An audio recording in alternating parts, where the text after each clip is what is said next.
We're going to start a few minutes late, May 2nd, 2025, 9:36 a.m., Transportation Surtax Oversight Board regular meeting. We'll call to order and roll call, please. Good morning, everybody. Alan Hooper. Alan Hooper. What? Oh, here. Anthea Pennant. Here. Good morning. Good morning. Douglas Kuhlman. Here, thank you. Erdal Dalmas. Here. Thank you. Phil Allen. Here. Raymond McElroy. Here. Ronald Frazier. Here. Thank you. Shay Smith is absent, and Debbie Madden will be here shortly. Thank you. Thank you. Gretchen, do we have anyone from the public that wants to speak this morning? We do not have anyone signed up from the public to speak this morning. Do we have anyone from the cities that would like to speak this morning that hasn't even signed up? Nobody from the cities, okay. Or nobody that wants to speak. All right, with that, This is Carl Kennedy from the city of we Pembroke can move on Pines. the regular agenda. There's someone. Someone on Hi, that. Carl. Thank you so much. Hi. So Carl Kennedy is here from the City of Pembroke Pines on the action item related to action item number 3 related to the conversion. Thank you, Carl. Okay. No presentation, just here to answer questions. Thank you so much. That's fine. Could I have a motion to approve the minutes of the February 28th, 25 Oversight Board meeting? Move to approve. All in favor? Aye. Aye. Anyone opposed? Motion passes. Then we have a motion to note for the record the 2024 financial audit and surtax fund. Mr. Chair, could you put your mic on, please? Sorry about that. I said we have a motion to note for the record the 2024 financial audit of the surtax fund report. The auditors are here. We have individuals representing the accounting division as well as RSM that will be making the presentation. Please come forward, introduce yourself.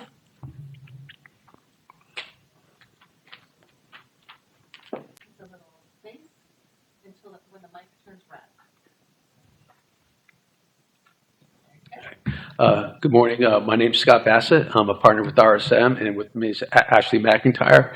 And we performed the audit for the surtax funds for September 30th, 2024. And this morning we're going to go through our required communications to you as the board. The results of the audit, a clean, unmodified opinion on the statements this year. And with that, Ashley can go through our required communications, open it up to any questions that you may have about our process. Good morning, everyone. So if you could turn to page 1, we go into the plan, scope, and timing of the audit. There's 2 booklets you have. Yes. Oh, this is the transportation surtax program of Broward County, Florida, or communications letter, which is on the screen now. Yeah.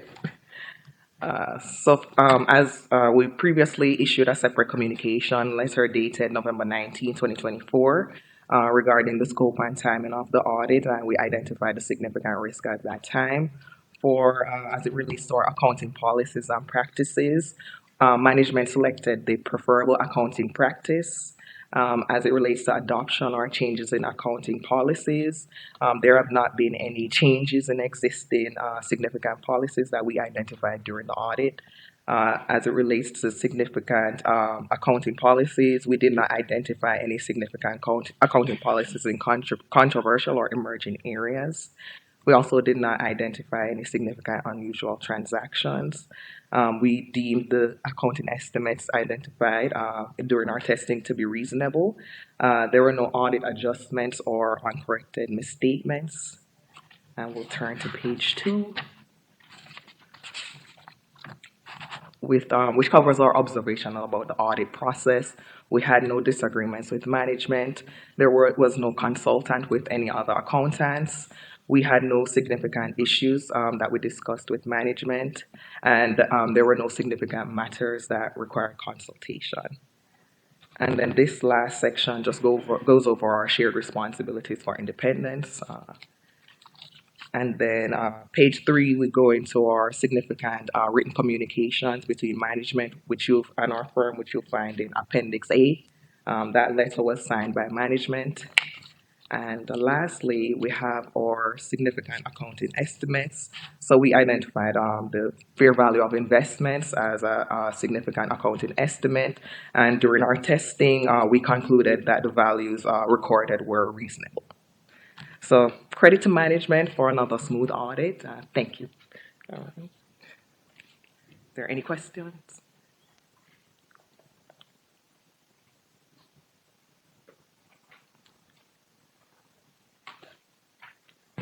Anyone have any questions? I guess I have one.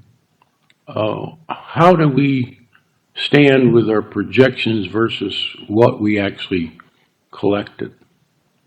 Because to me, that's kind of the bottom line of it, I think. So your budget results, basically what? In other words, you know, we projected so much, we have so much, we spent so much. How are we doing to what our projections were? In your financial statements, there is a schedule for the year, you know, what you budgeted and what the actual revenues were and the expenditures were. So from a transportation surtax, you had budgeted, you know, 500 million and 536 million came in. So you were to the good of $36 million. We had some interest income that's not budgeted for. So I guess to sum it up, your revenues came in 120 million over more than expected. Your total budget was 476 and the actual was 597. And from an expenditure standpoint, you spent in the current year about 155, but you transferred out 679. So on page 9 is the budgetary summaries that you could look at just from a snapshot of October 1st to September 30th for the year. And then at the conclusion of that, you have your fund balance, which is the excess revenues over expenditures since the start of the program. So oversimplified, we're on target? I don't know the management plans, but this is a point in time, and as of September 30th, 2024, you did have a fund balance of 781 million in that fund. So, you know, how the money's spent is all based on timing and things, but you know, as you're budgeting and what your projections are in back that financial statement. Gretchen, do you feel happy with that? I'm sorry? Do you feel happy with that? This is a little out of my league, so I'm just trying to. I try not to have any emotion about that, but it is, what you're seeing is an audit, right? And what you're asking about, I think, Mr. Chair, is more budget and projections, which is not exactly what they are looking at.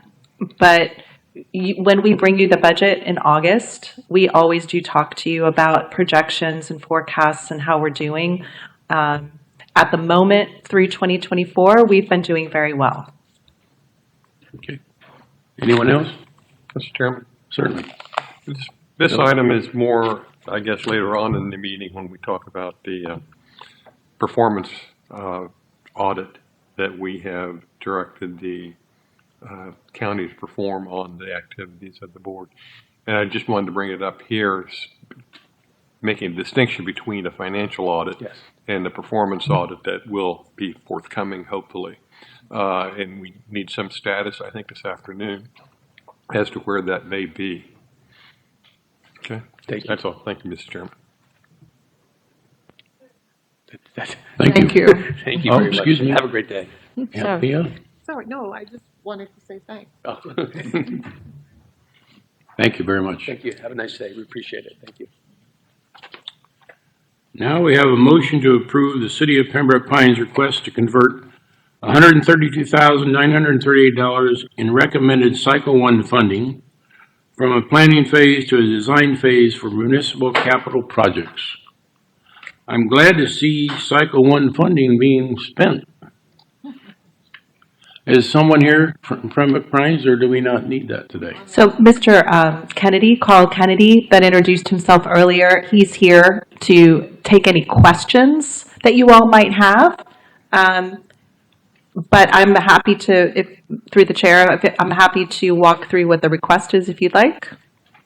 So the City of Pembroke Pines is requesting to convert planning phase funding of approximately $133,000 from into a design phase. This is a municipal capital project that was recommended in Cycle 1. They have been in the process of completing their checklist so that they can get under agreement, and they determined that they did not need the planning phase funding, that they would prefer to roll that funding into a design phase so that they can get under agreement, begin the design, which was actually programmed this fiscal year in 2025. They have construction funding that has been programmed in our 5-year municipal plan, and that is, as you can see there, for $3.7 million, and that is expected to be appropriated in the next fiscal year. Mr. Kennedy, would you like to add anything about the project?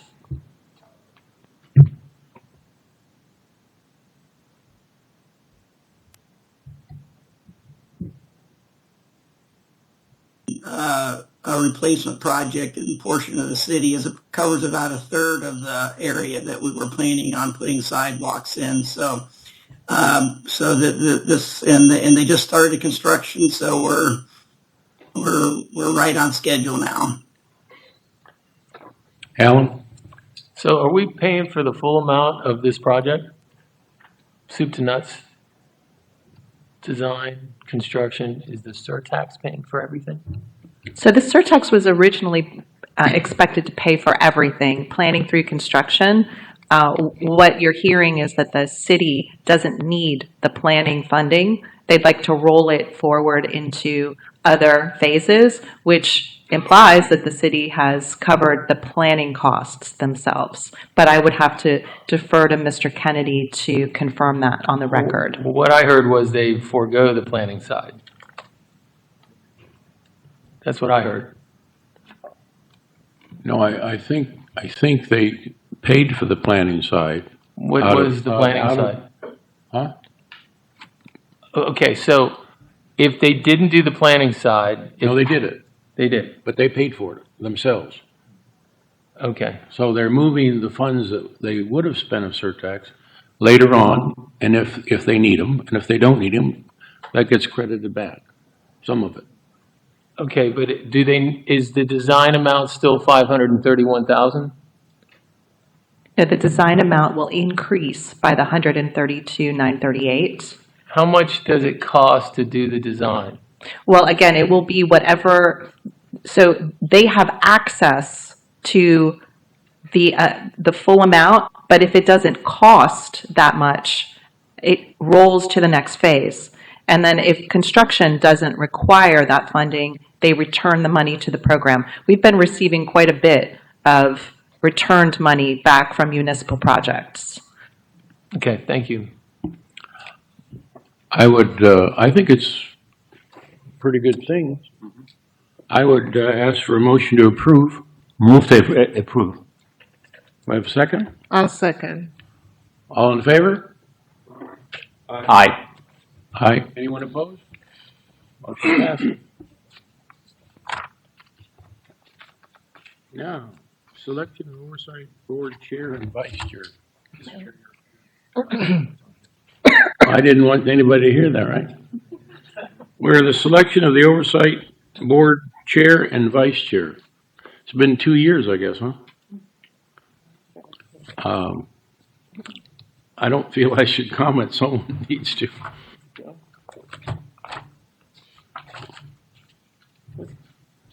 What's the process? Do we nominate people? Yes, sir. Okay, can I nominate Anthea Pennant as for the chair's position? Second. Are there any other nominations?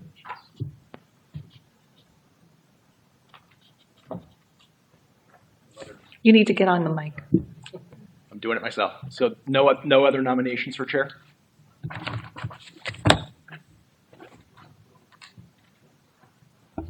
Thank you for the nomination. You're welcome. Do we have to vote on it now? Seeing no other nominations, I'll call for a vote. For Anthea for chair. All in favor? Aye. Aye. Aye. Any opposed? Thank you. We need to move on to vice chair. Do we have any nominations from the floor? Who's our current vice chair? Oh, okay.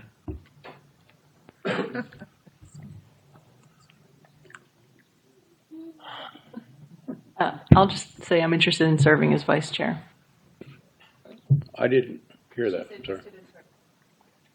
I'll nominate Debbie then. Can she self-nominate? Or I'll nominate Debbie as vice chair. I'll second that.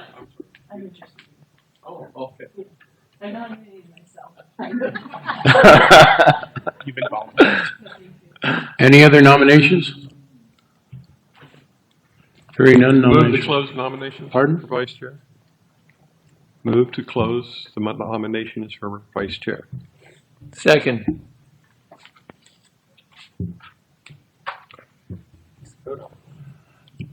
I didn't hear all that, so someone needs, do we have two nominations? No, you have one nomination. Huh? You had one nomination of Miss Madden for the vice chair, and then Phil Allen moved to close the nominations. Okay. And there was a second. So now you may take a vote. So all in favor of the vice chair? Aye. Aye. Opposed? Hearing none. Congratulations. All right, I love this. This is great. Does this mean that I get to step down? Oh, okay. Right away? Right away? Hand her the gavel. God. Oh my goodness, wow, just like that. Yes. Well, this is historic, I think. So, first of all, I want to thank all of you for nominating me and having faith in my abilities to chair this this board. I look forward to a very productive year, the next 2 years at least, and to speeding through our agenda as much as we can, as efficiently as we can. I am grateful to have you, Debbie, as my vice chair, and I look forward to continuing to work with all of you. Debbie, I don't know if you want to say a few words, but Just thanks, Anthea, and look forward to supporting you and the rest of the board. Thanks. all right, wonderful. All right, so let me adjust myself to this new role and move forward with moving this agenda forward. We have the selection of the oversight chair and vice chair. And I think our next presenter is from the Office of Economic and Small Business, Sandy Michael McDonald.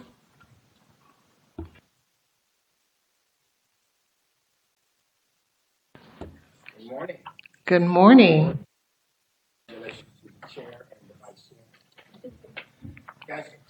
Your microphone. Mic check. Thank you. So good morning again, and congratulations to the chair and the vice chair. This morning, I was asked to give you some more emphasis on 30 for 30. So I'm asking Nathaniel to act as if he didn't hear that, and some of you others are sports fans. Because I didn't make up 30 for 30. You know, I think it belongs to ESPN and one of their little series, so. Okay, appreciate it. I'm borrowing 30 for 30. But what we want to do, we'll get away from that. When I was putting this together for you, I did decide, 5 years in, robust activity. I want to make sure that we're clear about the 30 for 30. I want to speak slowly today about how we start with your goal. We come out of your goal with a commitment based on the activity, and then we monitor the commitment. And similar to the last time I spoke to you, that's why you're going to see a similar slide. Our cities and primes are exceeding the commitments. But what I think I want to add that will help you more like in real time, I want to start in our next quarter with the slides, with updated activity, but I'm also going to show you what I have in the coffer, or what I have in the portal for reviews. So then I can also show you, based on what the reviews are, if a project is going to solicitation, county or city, you can see where they are. And then if a project that went to solicitation eventually be awarded, you can see where that is. And then the majority of what we do, post-award, you can then see how we monitor every single month, though I know I'm only coming to you quarterly. But if you so choose, you can take any one of those projects or a couple of those projects, and just like us, you can monitor it all the way through to completion, or just like us, you can see if there's any disruption or interruption, or just like us, you can end up seeing how the cities and the primes, with the goals that become commitments, are actually exceeding it. And then it goes to why we're here today about the 30 for 30. The main thing I'm trying to make sure that we're driving the point home with the program as originally proposed. The recommended goal with the county and the city is 30%. Now, if it's less than that because we don't have some of the specialties, we do that too, 25, 17, or what have you. But it's proposed at 30 as a recommended goal. But you'll see in these slides, there are several commitments. That means whatever happened with the prime, they're committing more than the goal. That's a good thing. But we also remind the prime. So I'm going to monitor you on your commitment, because I recommended 30. But in this instance, if I take the 16th Ave, the recommendation was 40. You committed to 61. So for all the months of monitoring the project, I'm expecting you to get to 61. But as this example, they actually reached 100. It's important for us to recognize that, because you also need to understand we don't force that on the cities or on the prime. And we have a friend of ours who we work closely with now, who did have some concerns in the beginning. Never wanted to go past 10. But his last 3 projects was 41, 42, 47. So, and these are also things that we want to celebrate with our cities as well as with the primes. And I have to be inclusive of the prime. I don't want folks to believe, based on the program, it's us versus them. We're all really one. And that's why even when we make the original recommendation with the city still has to approve the recommendation that they're going to put in their solicitation, that no matter who the primes are, you got to respond to that recommendation. And if you so choose to commit to a larger number, we're then very clear with them on the front end. We're going to hold them to the larger number. The reason why we want to do this, and this is the slide that I said in the beginning I'm going to expand on. I'm going to start showing you what's actually been reviewed, what's in our coffers, what's in our portals. But then carrying here from the reviews, you should see how long it takes to go to solicitation, or when it goes to solicitation, or as it's actually being awarded, what's taking place. Because again, after that review, we can't do anything until it's actually awarded. And now we begin to work with the primes. When you look at this example, and the reason why I wanted this here, based on what I was explaining, if the reviewed projects just happen to make it to award, then happen to make it to monitoring, then happen to make it to completion. Just this snapshot of those that were reviewed as of September last year, guys, that's an additional $415 million of real activity, of real payments to CBEs. And that's why, even though I might give you the beginning and I might give you this slide, that's why I do want to start giving you the other activity in the middle. Because sometimes it does take a little while from review to actually get to solicitation, and from solicitation to actually get to award. But when we get there, if the monitoring stays on pace, these are the kind of numbers we're actually talking about for your program. And so that I can make sure we're continuously building the relationships with the cities as well as the primes. We just had a great training, just the basics of how to work with our office. We just did that, Lorraine and I, we just did that on Wednesday. But later this summer, no later than September, but later this summer, we're going to do the next training. But the training is specifically designed for county agencies and for municipalities to bring to the workshop projects they have that should hit the street in the next 3 to 6 months. not a year to 2 years, because you want to get businesses, primes, and small businesses excited. So they're going to be bringing those projects that they'll share with the audience of primes, they'll share with the audience of small businesses, and then the small businesses and the prime will have a chance to speak to the cities and the county agencies about what will eventually roll out, violating nothing similar to cone of silence. We're doing this all on the front end, but it's a way of engaging for the primes and the CVEs early on. But what I am going to add to that is what I just got through talking about. I am going to acknowledge, I am going to bring some of the cities and the primes up and talk about exactly what it is they did, because it didn't have to be about us in our office. What is it that they did that when I said 30, somehow this prime said 45? At the end of the day, he ended up reaching 80. We want to know that, but we want to share that with the other cities as well to make sure that we're communicating that even though folks or some in the beginning didn't think it could happen, we got real cities and real primes who are demonstrating it can happen. So this whole idea about today's presentations being about 30 for 30 is just to say that we're actually there with the numbers. And if we can just continue where we are, and I think, as I said, the last quarter, it's not perfect. So I don't want to act like it is perfect. We don't hit each one of them as proposed. We know some why we don't. We know some on the front end of a recommendation why it doesn't hit. We know some when the goal request, we don't even set a goal. Remember, we don't set goals when it's $250,000 or less. You know, I got to have specific specialties to set goals. So with all that considered, it's just important that we continue to build the relationship with the cities and with the primes. And one way to do that is to give them the kudos, give them the shout outs, and let them know that it's actually working. We always tell our story in our social media about the small business, but I do want to do more to make sure cities know we appreciate what they're doing, we appreciate their efforts, and the same with the primes. And it's not just me. Those slides that you just saw, those are real numbers. And that's why I'll end with next Friday. We have our 8th annual Broward and Beyond Business Conference. Some of you attended last year, and I thank you. Some of you plan to attend this year. Matt Broward is one of our biggest supporters. But the ideal is we will have at the convention center approximately 800 plus businesses.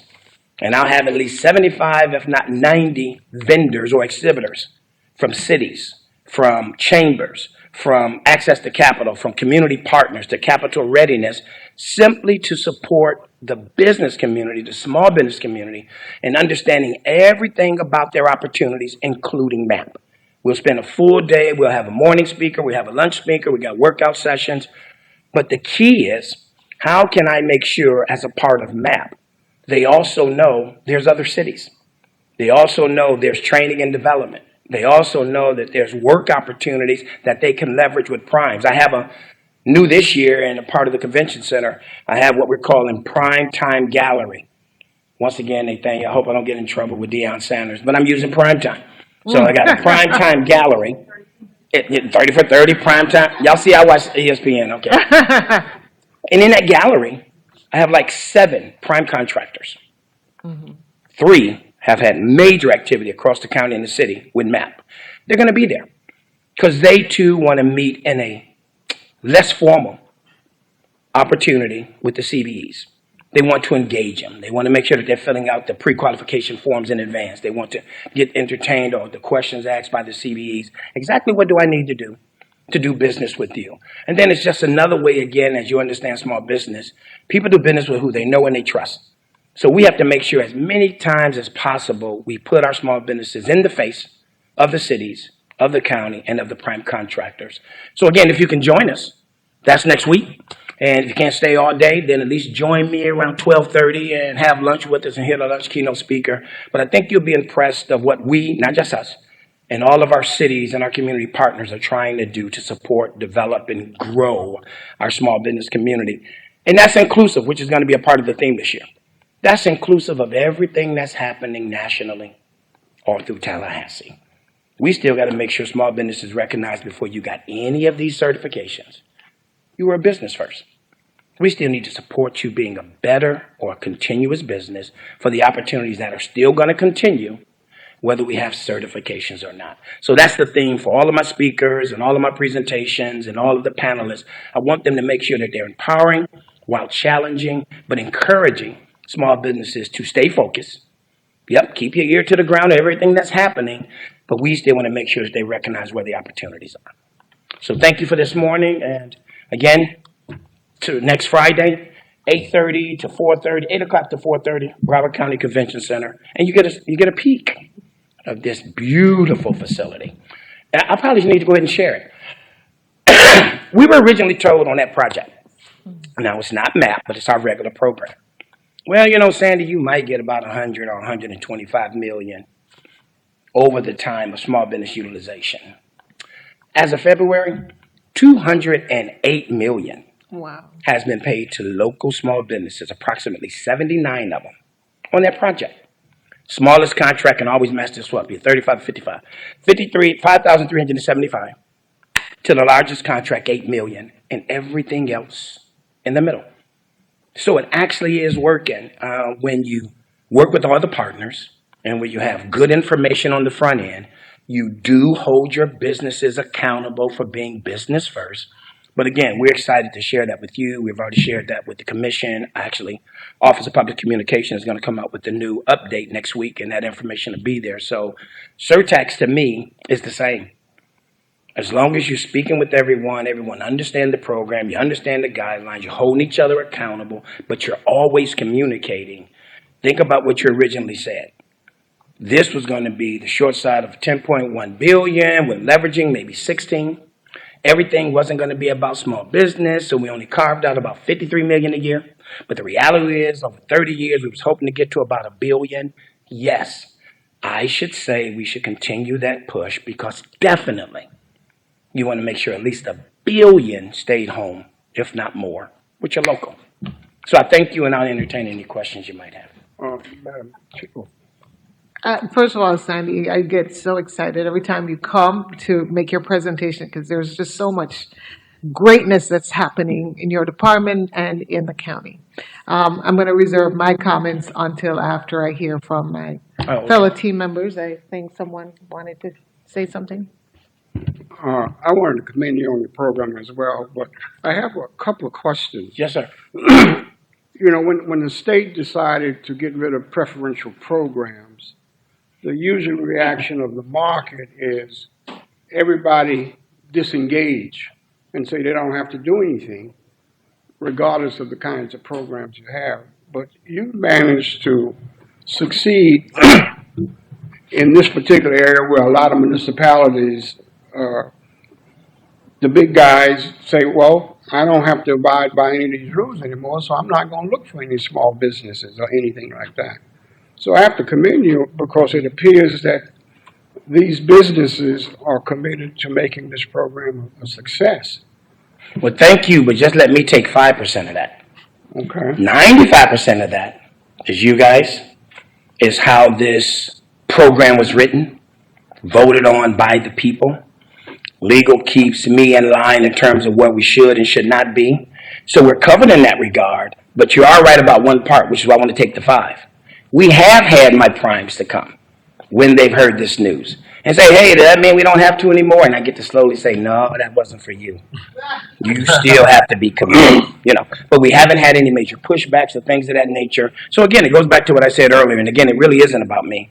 But as long as we're really communicating and we can share real information and we can make sure that the primes understand it's never been about us versus you, but as a commitment for economic impact for all the things that MAP is going to provide, it's actually been working. And the best thing about that, because it is affecting my local program, it is affecting my federal program, and that's some of the same small businesses. But the thing about it, you heard me say earlier, small business is no different than big business. People do business with people they know and they trust. So MAP right now is a safeguard for all these small businesses who are working with these cities and who are working with these primes. The best thing I can tell them, build real relationships. Be accountable, be on time, be on dollar value. So if a day comes and the certification or MAP doesn't protect you, you really have built a relationship. And this person now just hired you because, hey, you worked for me for 5 years. You were on time, you did quality work, the budget was right, I might as well continue. Business needs business. Yes, business takes advantage when they don't have to of certain programs, and small businesses certainly want to leverage every small program or certification. But in the end, business takes care of business. So we want to make sure our small businesses know, especially now during MAP, we're covered. But you should be building and nurturing a real relationship that you can cover beyond Broward. That's why the conference is called Beyond Broward. I don't want you just working with Styles on a Broward project. I want Styles to like you and he take you on another private contract. So that's the intent. Raymond? I had 2 questions. So, yeah, it's really great what you're doing. I'm glad we could push all this money back into community small businesses. Do you think it would be possible at all to see or maybe do like an open survey with your small businesses for like quality of life for the workers who are hiring in these small businesses to see their access to health care or maybe median wages to make sure if we are pushing such a big community business program, we're being mindful that it is sometimes small businesses just can't offer the same quality of life to workers as bigger businesses. Worth doing, absolutely. Just so we have the data, I totally understand small business and the multiplying effect. And when it comes to when we get into the more capital intensive projects, what's your plan to ramp up some of these companies to get some of that work? And I guess will sub work count to still hit the quota? Yes, the sub work will still count, and that's a good question too. And we've discovered that though sometimes we think national and it has to be the big boy, and I'll use the it's gonna slip my mind. I'll use the bypass road as an example. Our teams worked with us, and of course we were all expecting big national firm. The lead on the project happened to be a CBE. Small businesses really do have capacity. SBA calls small business 1 to 500 employees. In case you didn't know, because I'll be saying this at the PEA luncheon later this afternoon, Broward has a registered 85,000 businesses. Now, I got a whole bunch not registered, but I got 85,000 at least that's registered in the 1,300 square miles, 31 municipalities of Broward. But what most folks don't know to that point, small is big. Because 89% of that number, no matter what the industry in Broward County of the 85,000 businesses, 89 have 20 employees or less. So they might not be the 80, the 200, the 400 employees like SBA small. Our 20 or less really have some capacity. And at the end of the day, they're starting to show, not just through a map. I've had several of those opportunities to show through the convention center that, I got that skill set. I got that capacity. I have that insurance and that bonding, and I even have the staffing. So the idea that we want to continue to grow our small so that the prime subcontractors will always have someone to go to, but we are encouraging our small, and I've had previous slides that I've shown you where we tell some of our small businesses, yep, you can wait around for the 30% goal. But if you can really do the project, you ought to be bidding with the primes. And we've had several slides that I've shown you where our CBEs have bid with the primes and actually won the contract. So we are serious about trying to make sure we do grow up to scale, and that they're accessible and available. And when we don't want to force it, when they believe they have capacity, by all means, go out there and compete with the big boys.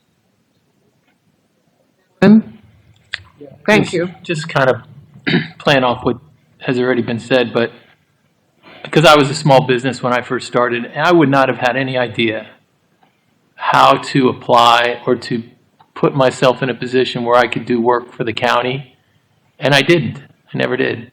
And it probably made it a little more difficult for me.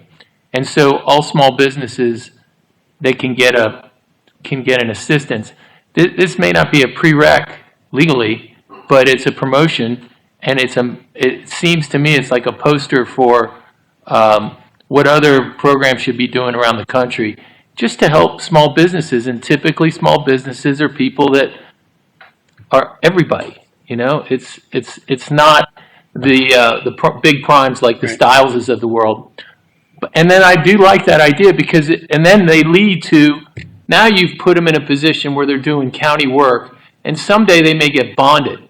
And when you get bonded, you are in a new game. And a small business, and maybe a small minority business, has now moved up to a position where they're bondable and they can do major work. And that's when their ability to grow and for this perpetuation of success continues. So I love this program. I love the fact that you're excited about it, but more so that you're trying to pull small businesses that wouldn't be thinking about this stuff. And because, they go look for a drywall job or asphalt job, doing someone's yard or their driveway or something. But nobody ever thinks to do that when they're first starting out. So I really appreciate this program, and thank you so much for everything you do. Thanks, Alan. Anyone else? All right, so I just want to close by thanking you again. You know I've been a longtime advocate for small business owners. I celebrate it all the time. I think when people have developed an entrepreneurial mindset, I feel that way about even at the college, that we should be educating students across academic pathway to become more entrepreneurial, because it really shifts everything. Even if you're going to college just to get a job, if you have that entrepreneurial mindset, it will help you to be better in any job that you have. But I know that the work that you have continued to do over the years has just been extraordinarily impactful to our community. And I just wanted to take this moment to thank you and commend you for excellence. Thank you, Chair. You make us proud. Thank you so much, you. Sandy. Thank you all. Have a great day.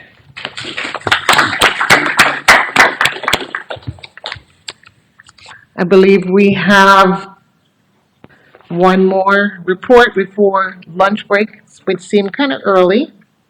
I'm not sure how long the next presenter will be, but. Good. Okay, thank you. All right, good morning, Chair, Vice Chair, and members of the Transportation Surtax Oversight Board. My name is Rasim Awad, the Director of the Traffic Engineering Division here at Broward County. Good morning.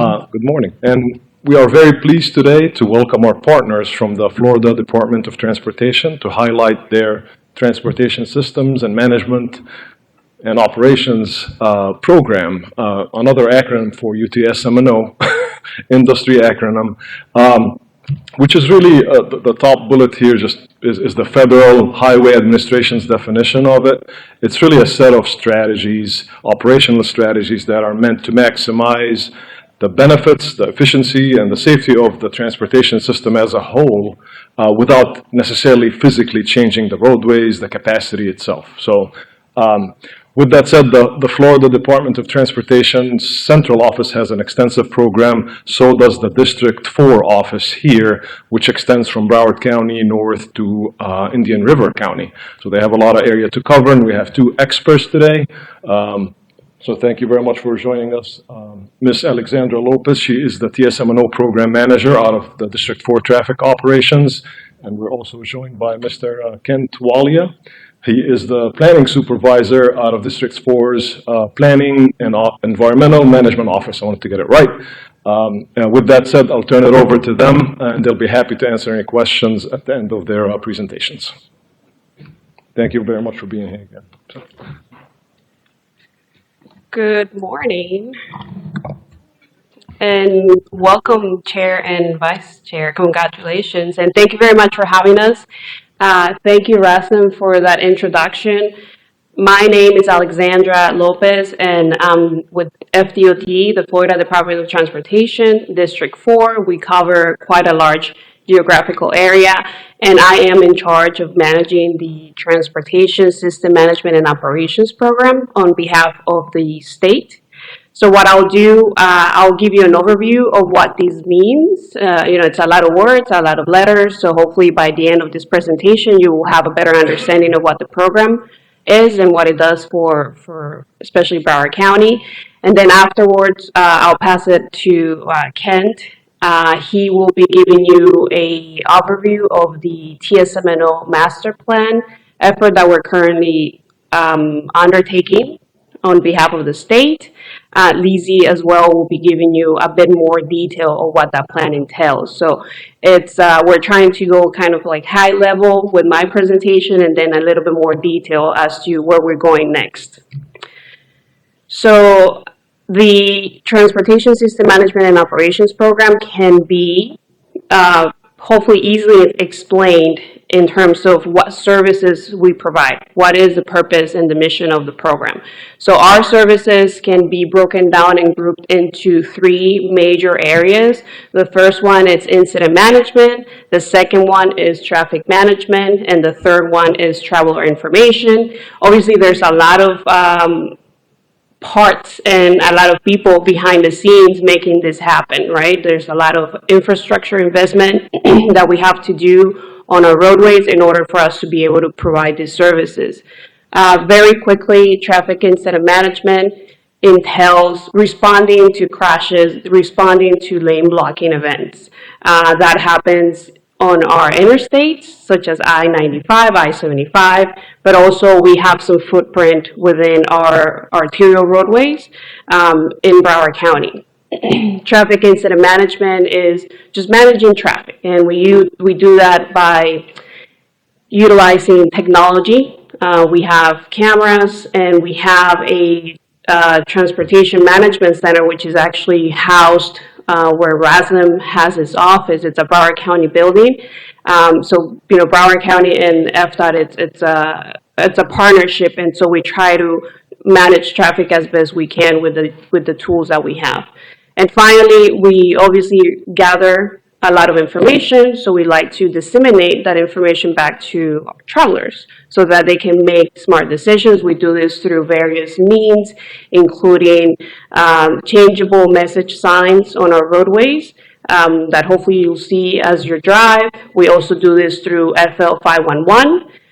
There's an app and there's a website as well with that information. And we also have partnerships with the Waze and the Googles of the world. So a lot of the incident data that you get through your Google Maps or your Waze maps comes from our center and from the information that we gather. And also social media. I'm going to go into three kind of areas that I think are most relevant to Broward County and the MAP program and MAP Broward. So the first one, but before I go into that, just a quick overview of what the district is. The Florida Department of Transportation, it's broken down into various managing districts. And the first one is District 4, that's where we are, right? So it's Broward County, Palm Beach, Martin County, Indian River, and St. Lucie. Like I said, Broward County, it's quite a bit of, a lot of the work that we do happens here because of how urbanized the county is. Obviously, the northern three counties are a little more rural. So we do have a lot of innovative strategies that we tried to implement here in Broward. As you may or may not be familiar, we also manage quite a lot of the freeways, and within those freeways we have the express lanes. So that's 95 Express, 75 Express, and 595 Express. And all of these management happens from that room that you see on the top in the little circle. That's what we call the control room, and that's where we are able to get all this information from the roadways, and we have individuals 24/7 watching the cameras and monitoring the data so they can respond to whatever events may happen over those roadways. So, like I said, I wanted to go over a few focus areas within the program that I feel are the most relatable to the individuals here sitting in front of me. The first one is the Traffic Incident Management Program. This highlights some of the activities that we've had in the past year, so that you can see the magnitude of the program and the impact that it has on travelers. I mean, just by highlighting the 80,000 assists from our road rangers, that literally means how many times they went out and they assisted a traveler with either it being a crash, being a flat tire, etc. So this is, the magnitude of the program. Obviously, this is district-wide, so that covers the 5 counties. But like I said, Broward County, it's very active. We have been trying quite a bit of innovative strategies for our program, such as having the ability to assist electric vehicles if they run out of battery on our roadways. So right now, our program, the Road Ranger program, provides a gallon of gas if you happen to run out of gas on one of our interstates.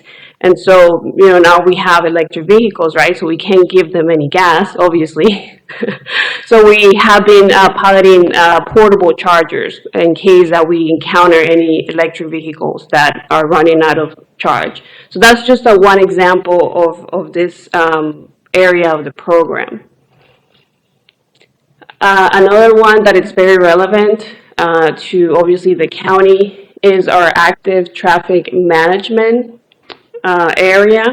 This slide shows just a quick overview of how many activities we've had within our active traffic management sub-program. We've had over 1,400 signal timing changes. So this is done in conjunction with RASM's group for changing signal timing when, in reaction to a crash, for example, right? So if there's a lane being blocked, obviously your capacity is decreased. And so we try to adjust the signal timing so that more vehicles are able to pass through this intersection, even though a lane of traffic has been taken away at that moment. And like I said, we have several equipment out deployed in the field to enable us to do that. We have cameras that our operators would be able to watch. And so that's how we identify a lot of these issues. We have the dynamic message signs, etc. Some other ones that I wanted to highlight on this slide is kind of new initiatives that the state is embarking on. The first one is the REM signals. So this one is, so when you get on the interstate, we're trying to meter the traffic at which people are entering the interstate so that we can meter and avoid breaking the flow of the main line. And then a second one is the runway detection program that we have to be able to detect and actually advise runway drivers before getting on the interstate, which becomes, a high safety hazard.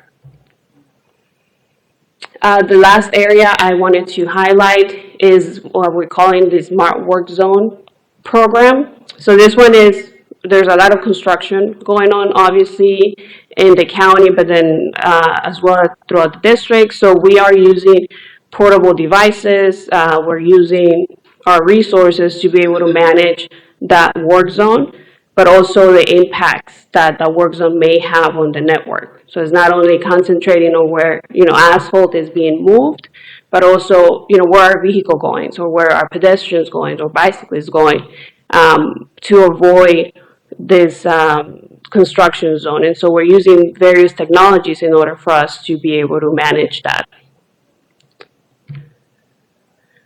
So just as a segue for the following presentation, I wanted to close on future, right? Because the master plan that we're creating, it's kind of our roadmap to where we're going next.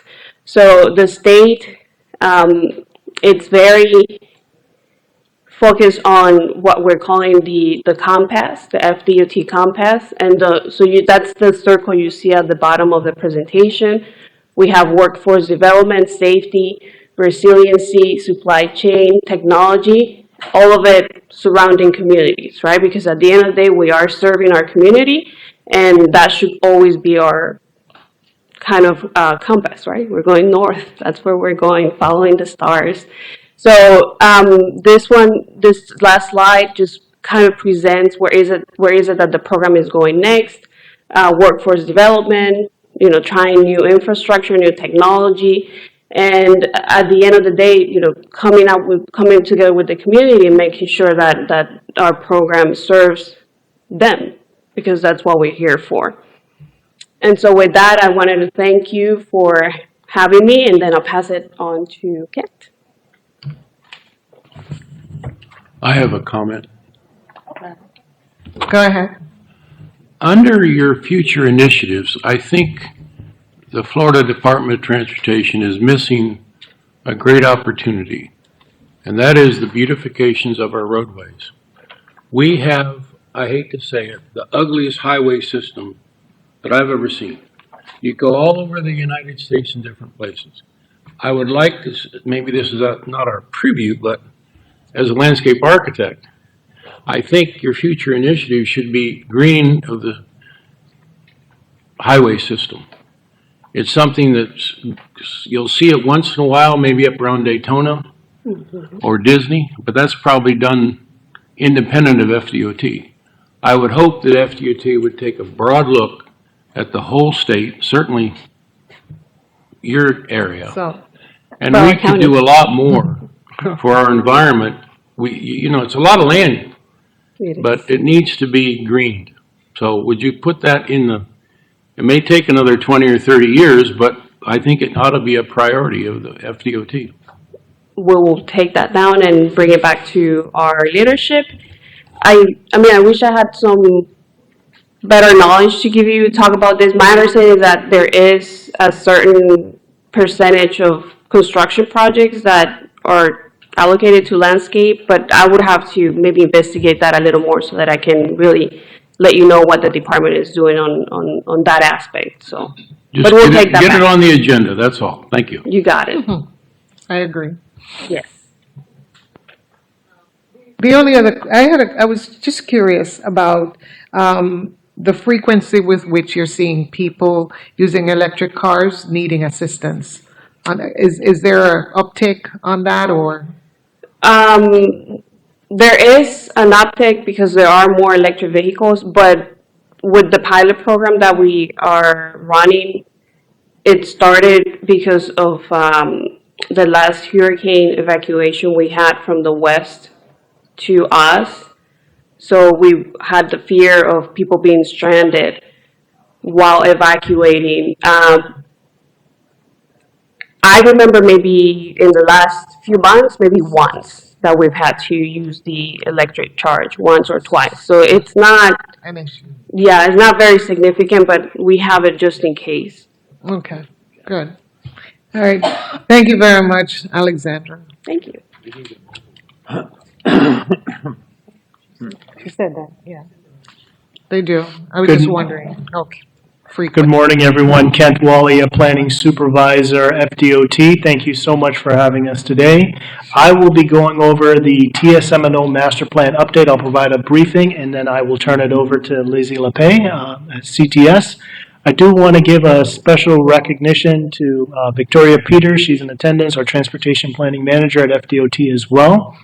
And to kind of give you a little bit of an overview of what our TSM&O master plan is, as Alexandra mentioned, she gave you an overview of what the Transportation Systems Management Operations, TSM&O, technology is. So if you're driving down I-95 and you see that dynamic message board on the top that says, hey, accident 5 miles ahead, that's this type of technology. Or if you're going onto the highway, like around Cypress or Commercial, and you got that kind of red and green to say stop and go, that's congestion management. It's allowing X amount of vehicles to enter on I-95 during a congested time, AM or PM. So these technologies helps manage traffic and helps restore capacity, as mentioned at the beginning of the presentation. So the master plan that we have is an FDOT plan. It's updated every 5 years, and it contains strategic corridors throughout our entire district. So as mentioned, on the state highway system. So as Alexandra mentioned, our district goes from the bottom of Broward County to the top of Indian River County. So we oversee 5 counties, and it's a large stretch of area. So the strategic networks that are in the master plan that's being developed, we don't have a draft yet, and we'll probably come back to the board with a draft for your review and presentation.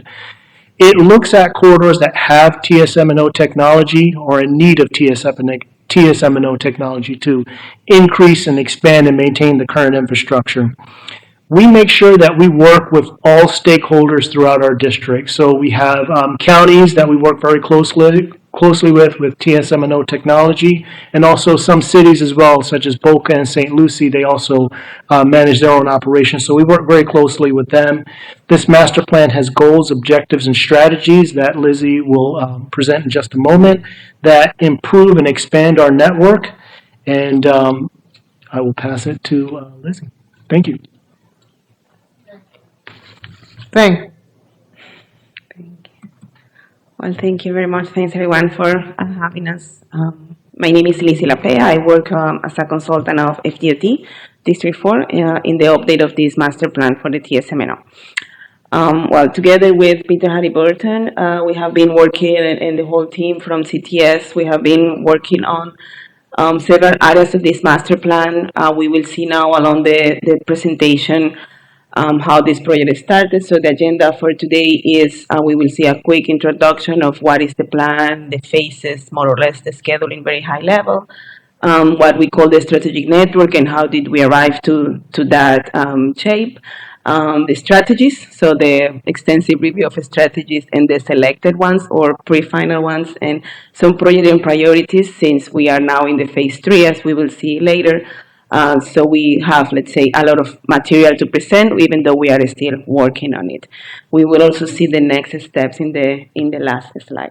So as Ken just mentioned it, what is the main goal of the master plan? So we work on optimizing the resources, trying to make the network more efficient, and also developing the network and the infrastructure based on the priorities of DOT and the users.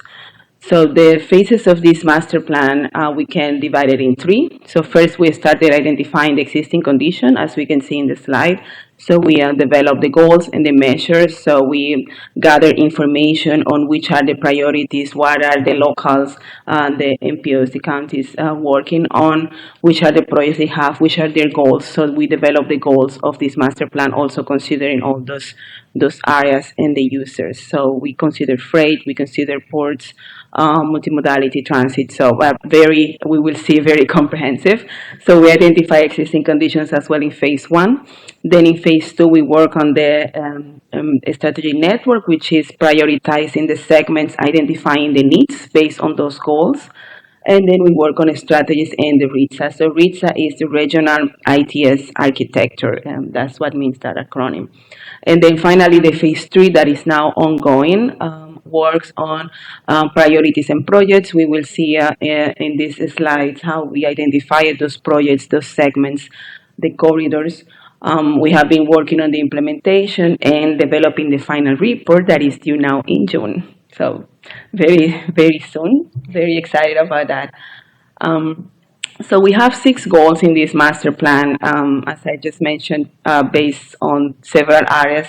So the first one is safety, and it's there as a first one for a reason. It's a very common goal across all the plans we reviewed in the previous plans as well from TSM&O. We develop indicators for each area. So we will see, we have a list of indicators. In this case, the indicator for that one will be a crash ratio. So the second one would be mobility. And when we talk about mobility, it means people and goods. So in that part, we are also including freight, not only people. And we develop the indicator for traffic volumes and volume capacity ratio in this case, and buses per mile as a representation of transit. The third one would be reliability. And in that one, we work on reliability of travel time for as well freight and good, people and goods, sorry. And then the fourth one would be information, as Alexandra just presented as well. TSM&O works a lot on deploying the infrastructure to keep the users informed, to make their informed decisions. And in that one, we work on the extent of the fiber optic network. So fiber optic network is a crucial part for all TSM&O activities, as all the devices will need to be connected and send information to the RTMC. The fifth one would be adaptation, and the last one would be technology, but not least. So with these 2 indicators, or these 2 goals, we are covering how the network can be adapted to, or could be resilient in this case, or could be adapted to extreme conditions, can be weather, can be congestion, can be incidents. So we are working with already developed information from District 4, which is the vulnerability assessment, the Southeast Vulnerability Assessment, and we explored and reviewed this information to quantify the needs. So we identify the needs. We will see now how we identify those needs. And the last one, the technology, the main area for that one would be connected vehicles, but we are also reviewing other emerging technologies and how the system is prepared for those. Then we see in this slide very high-level overview of the methodology. So this slide, let's say, is a very complete a picture of what we have been doing in the last, let's say, 10 months or so. To identify the existing condition, as we can see in the first left part of the slide, we developed 7 indicators, and we see here those names. So we have the crash ratio, the volume capacity, signal density, and so on. So there is a little bit of weighting in this list because some indicators, so one area could be represented by more than one indicator, like volume capacity ratio and bottlenecks can be both related to mobility, right, and reliability. Then we have also truck ratio, which is related to truck volumes, and vulnerability, which is the data of the assessment that we just mentioned in the previous slide. Then the second step would be to develop this strategic network, and this strategic network means eligibility. We analyze the entire network of minor arterials and above of the District 4, the 5 counties, and we developed the strategic network, which ended up being about the 30% of this network, so about 1,200 miles. We identified corridors and segments, and we had to analyze how they will end up logically. So we wanted to determine future projects, but also having a logical termini for all of them. Then the strategies that will cover those needs, or let's say will help to improve those needs, are based on a statewide and national level research. And we identified at least 58 strategies that were the first screening, and from there we dropped down to about 20 strategies that are now being in our pre-final list. And based on that, we also analyze how the regional ITS architecture is ready for those strategies. So if we need to develop any packages for those strategies. Then the last step is develop the projects. We develop those projects as well based on the priority.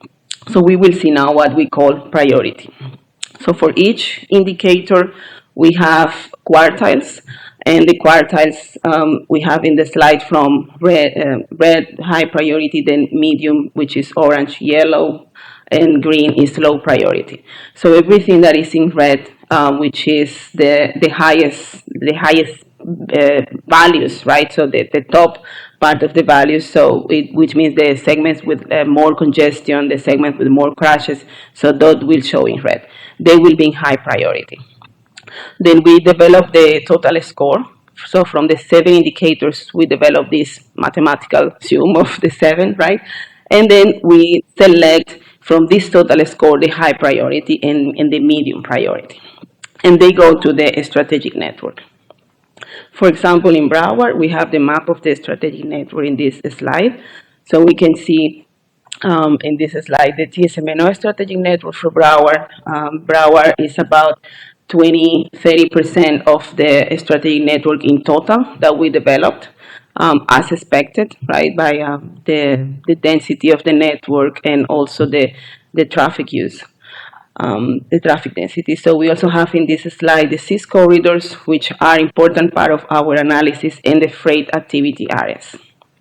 So we can, when we review those segments for future projects, we can understand which role they play, right? So if they are close to freight activity areas, if they are close to urban areas. So the strategic network is the highest need corridors. And then we try to understand which strategies will help us to solve the issues in those segments, right? So the strategies, the picture in this slide aims to just simply show a tool. Is not to read through it on the right side of the slide.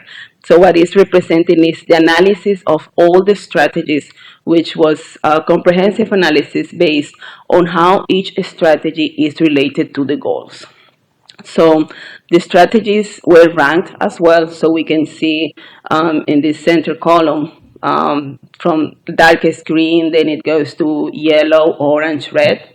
So the darkest green are those strategies with, let's say, more connection to more goals. So they solve multiple needs. So we look at those strategies like preferred, right? So they go to a separate list, like pre-final strategies list, because we know that with those strategies we can help more the network. Then we also look at the cost of those strategies, of course. So some strategies can be more well-known or very popular, but less common because they are highly in cost. Like, for example, autonomous vehicles, they are very effective but very expensive as well. So we developed this implementation score, which will consider strategies in lower cost and more effectiveness. And then we try to work with those strategies mostly. We also take some other strategies that could be in higher cost, but we take it in another level, which is what we call level 2, right? So we have level 1 strategies as those less expensive and more popular or more effective, and level 2 are those that are in a higher cost bracket.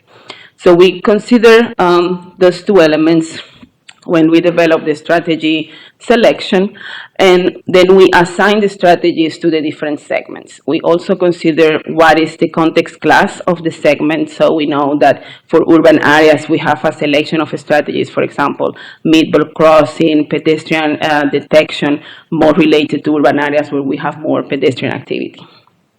We prioritize the needs, which is we select from the indicators which are the maximum. So what is the leading indicator in the segment is the segment having mostly safety needs or mostly mobility needs or freight needs.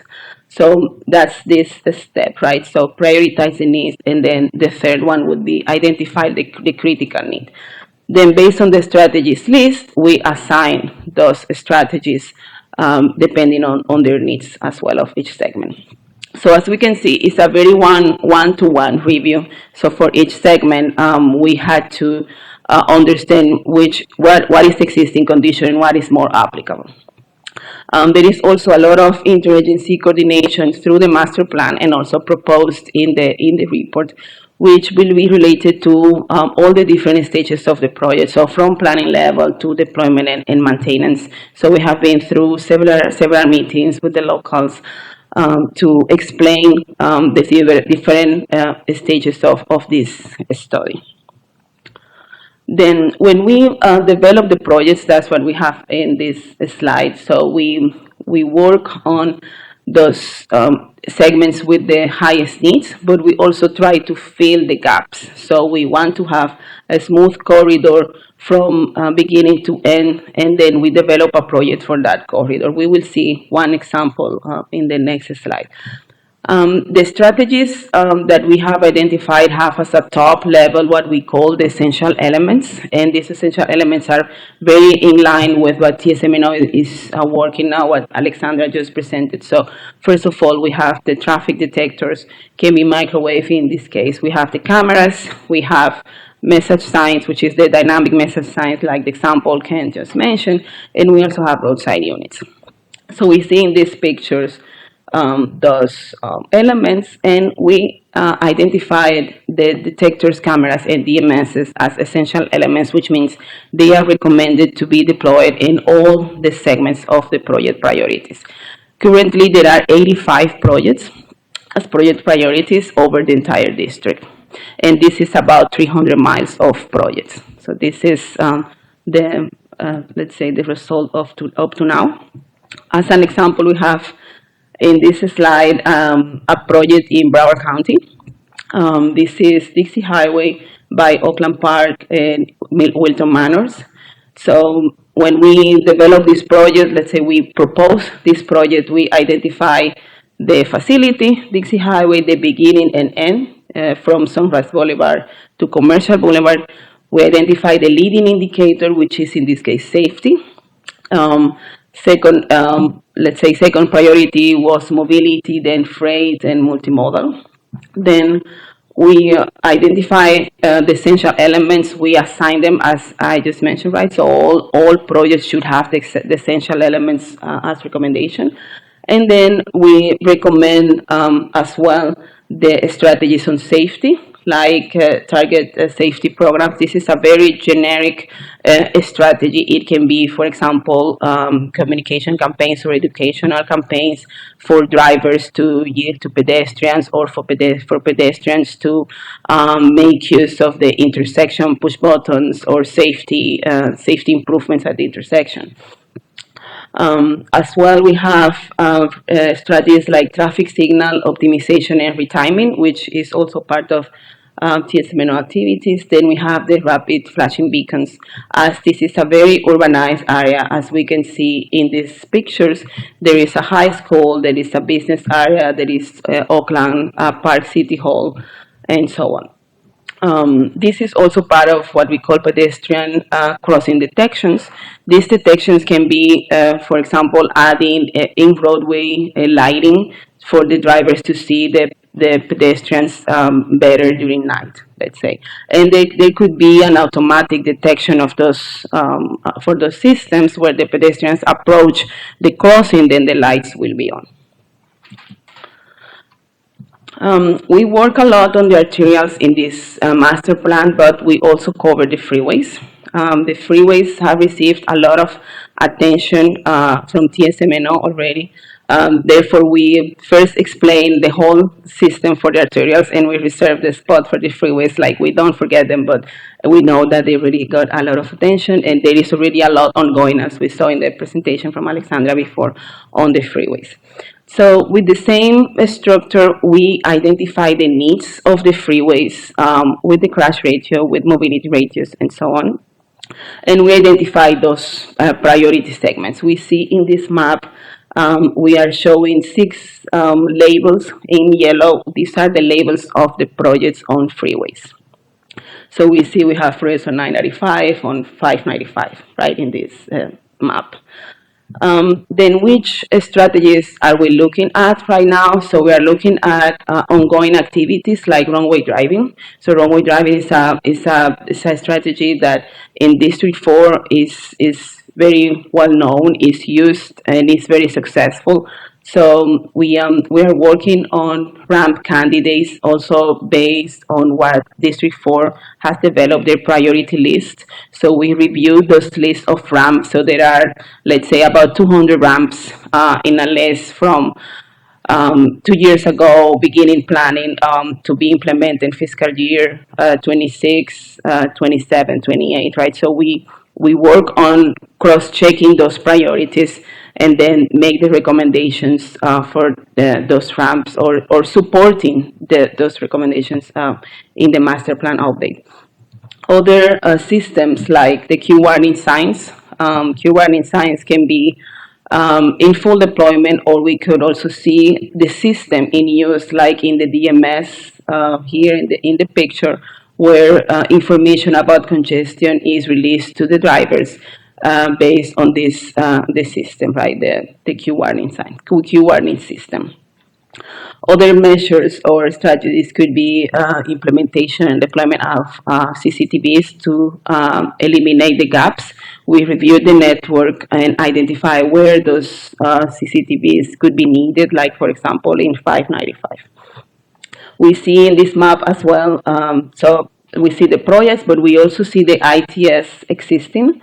So we see, for example, the blue circles are the cameras. So we see where are all existing cameras along the freeways, the DMS detectors, runway driving.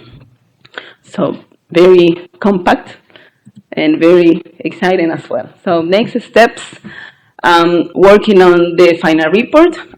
We will also be holding other meetings as a follow-up meetings with the stakeholders. And the aim is to complete everything in June and also produce the final presentations. Any questions? Thank you very much. Thank you, Lizzie. You just want to, Lizzie? Lizzie. Any questions? I have a comment. This is the master plan for District 4, correct? Correct. Are the other districts doing the same thing? And what is the cross-pollination between, we have 6 districts? Yes. Is a lot of that going on between the other districts?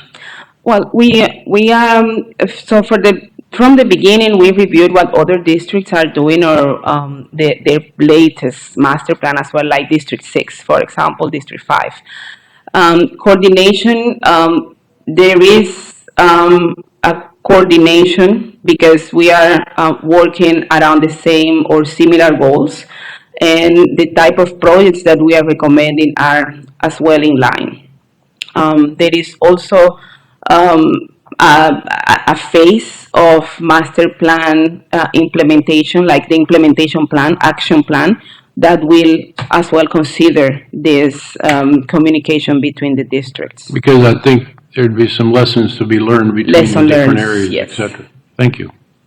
And if I may add, FDOT District 4 was actually the first district to have a TSM&O master plan. This is actually our second update. The other districts are either have completed their first one, such as District 6, which is Miami-Dade and Monroe.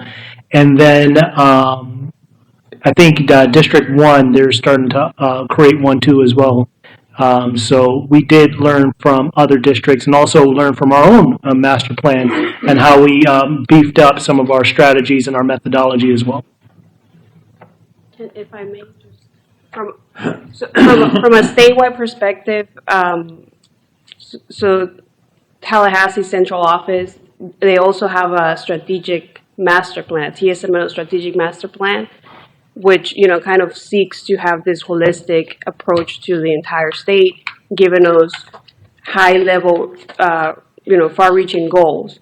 So the master plan that Kent and his team is creating kind of funnels into that TSM&O strategic plan as well, and so do the other districts. Awesome. Anyone else? All right. I'm going to kind of get in the weeds here for a second, if that's okay. So first off, to understand our relation to the surtax board and you guys, this master plan will be used in conjunction with the county to develop projects that will be submitted to the MPO that will be funded by the surtax? I can help answer that question. Great question. So what we do is our master plan is going to be for the state highway system in FDOT. Obviously, like take, for example, Broward Primo. So they have their own plan. So what you want to do is you have this strategic network. We're going to be doing some things. Broward's are going to be doing some things. Having that kind of overlap so that you're coordinating efforts is the key to looking at those types of strategies. So will the surtax money be used to fund these projects at all? Or no? No, not necessarily, but there could be some overlap. So imagine, if you will, we have strategic corridors. We have multiple stakeholders, the MPOs, the counties, and some cities.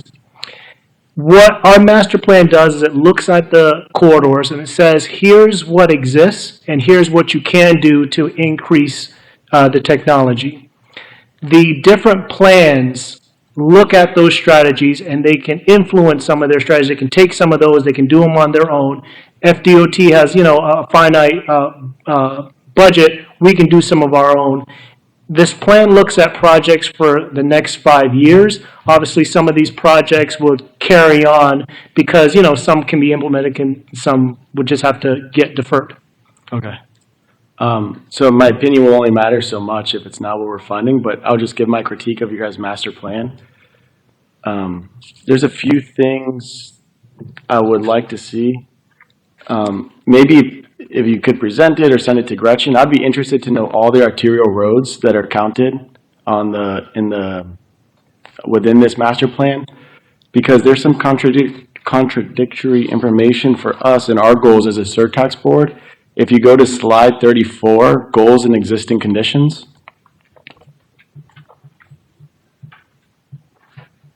there's a few things that kind of like call out to me here. Number one, in the safety column, I don't think that's comprehensive enough just to be looking at a crash ratio.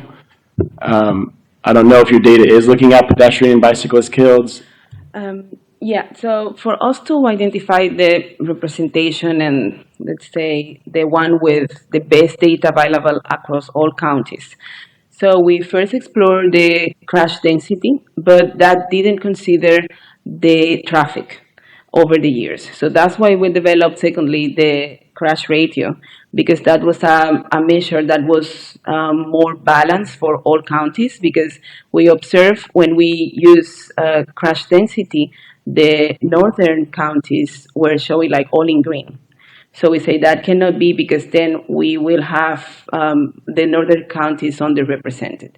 So we went to this crash ratio, which is global of crashes, but as a performance measure, we are considering not only the crash, but also the non-motorized crashes, like pedestrian involved, bicyclists involved. And are those weighted more heavily? And so we recommend those performance measures, and also we when we identified the strategies, we looked at those specific values of fatalities of pedestrian, fatalities of bicycle for those areas in high urban density. So one is the indicator, but the other one is the review that we do corridor by corridor, where we incorporate additionally that observation of the pedestrian activity and pedestrian involved crashes. Okay. And then back to the other slide on 34. So this is where it ties into the next one, reliability. The stated goal, and again, I know this is a PowerPoint, and this probably isn't comprehensive, but I just want to make sure there probably is an element to this. It says improve travel time reliability for motorists, transit users, and freight. Again, there's no recognition of the quality of life experience for pedestrian and bicyclist. And I don't care about this if this is only applying to the freeways, but when it comes to the arterials, particularly the arterials in Broward County, it goes against what the surtax and some of our multimodal master plans that have been presented to us. It's crashing, because if improving travel time for motorists is an inverse relationship with the safety and experience of a pedestrian along the arterial. Yeah. So the same in this right side picture. So that represents the big spreadsheet where we analyze all the projects and all their indicators with their colors based on priority, right? Like the red, the high priority, and so on. Then we have a list of strategies, and there were about 25 strategies. Let's say like 6 of them were related to safety. And that safety was also including multimodal safety, like pedestrian safety. And we also have, like we show in the example, the definition of the strategies very direct to pedestrian crossing, pedestrian safety, pedestrian crossing detection. The way to identify that was based on their pedestrian activity for each corridor. And so first we consider, is that a safety leading indicator? And then when we take all those projects that have safety leading indicator, then we analyze the pedestrian safety for those corridors. So again, this might be asking you guys to like work, maybe produce more data that I might be asking for more data than is actually capable of your office. But would you be able to submit for the arterials particularly what your recommendation for reliability was in crash data, maybe to Gretchen, who could present it to us, so we would understand that if this master plan gets built, it might be inverse to us? I'll just say like a personal anecdote real quick. I lived near Broward Boulevard in I-95, and it's just not a safe road since I've lived there. Obviously, it's an arterial, and it's near a freeway entrance. And I reached out to the commissioners years ago when I moved there, like 2018 or so. And there wasn't anything that could get done, right? There wasn't a budget, there wasn't the space, there wasn't the right of way. And then a kid from my neighborhood was crossing the street and he got killed. He was an 8-year-old. And it didn't really seem like it made sense. And I reached out again, and the feedback was that we couldn't do anything. And it's one of the reasons I'm on this board. Fast forward to a few months ago, I get a flyer from FDOT saying that there's going to be an intelligent transportation system update on this corridor. So there was no funding for safety, yet the feedback loop was completely broken because we're now spending $3 million on this portion of Davie Boulevard, and it's not for safety. I know this is not your decisions, but I'm just expressing what I want to express. And what it was to create was, I'll say it was the installation of fiber optic cables, CCTVs, and it was because it was going to create better data to dispatch road rangers and notify the public of traffic conditions via the overhead signs, the ADMS. And it was a $3 million project. I just want to make sure that when we lock ourselves into a master plan, FDOT, and me just speaking as a resident of Broward in the state of Florida, that these master plans have the correct feedback systems in place. That when people are dying, we're not just bulldozing through and putting it for things that we think are safe, but are not actually addressing the root cause of why this kid got killed. So I'll just leave it there. Thank you. If I may just expand on this, FDOT also has a safety office that is very much involved and a partner to all this effort that's focused on safety, as well as the Broward MPO, as you know, has the Broward Safety Action Plan, to which, you know, Broward FDOT offices are a partner to, which actually is going to address Broward Boulevard that you just mentioned as one of the priority corridors when it comes down to safety. So, yeah, there's a lot more in the background as far as coordination regarding the safety being the driving factor. Okay. So, yeah. Just want to make sure. I just want to make one point. This is more on 50,000 feet. I don't understand why Miami-Dade, Broward, and Palm Beach are not part of one district. And if you had to go farther south just to pick up Monroe, I guess you could. But to me, you're disconnected from Stewart and Jupiter and Indian County, and the three counties that are producing the most density and that need to be the most coordinated are the Palm Beach, Broward, and Dade. Just seems strange. I guess you guys divvied out the districts years ago, but it just seems like that should be the district.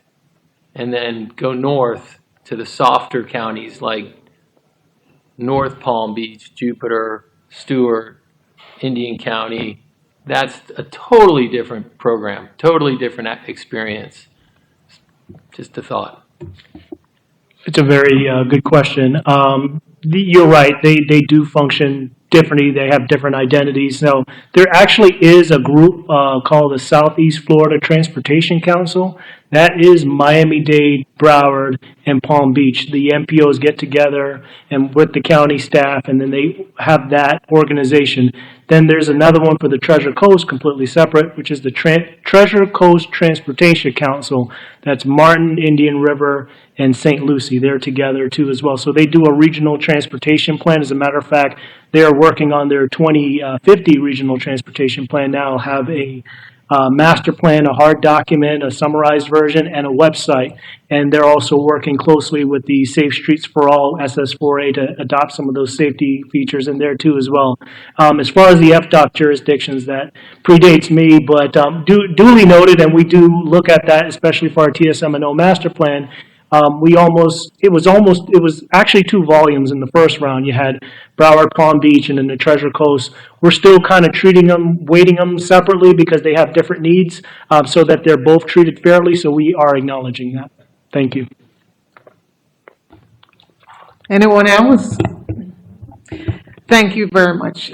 I'm going to just ask everyone's indulgence. I know we were going to break for lunch. Before we do, I kind of, became chair and kind of sped through the agenda because I knew that Sandy had to leave. But I wanted to take this moment while we still have some folks in the audience to thank our outgoing chair. I sit in this new role on the shoulders of Alan and Doug, who both preceded me as chair, and I would be remiss if I didn't celebrate their great leadership and the foundation that they have built since this Penny Tax Oversight Board has begun. So first I want to thank you, Alan, for everything that you've done to set us up and for nominating me again for the second time, chair and now and vice chair. And then, of course, Doug, I wanted to give you an opportunity to say a few words. We are so grateful for your leadership. I enjoy sitting next to you and doing our little banter back and forth. But I wanted to give you an opportunity to say something.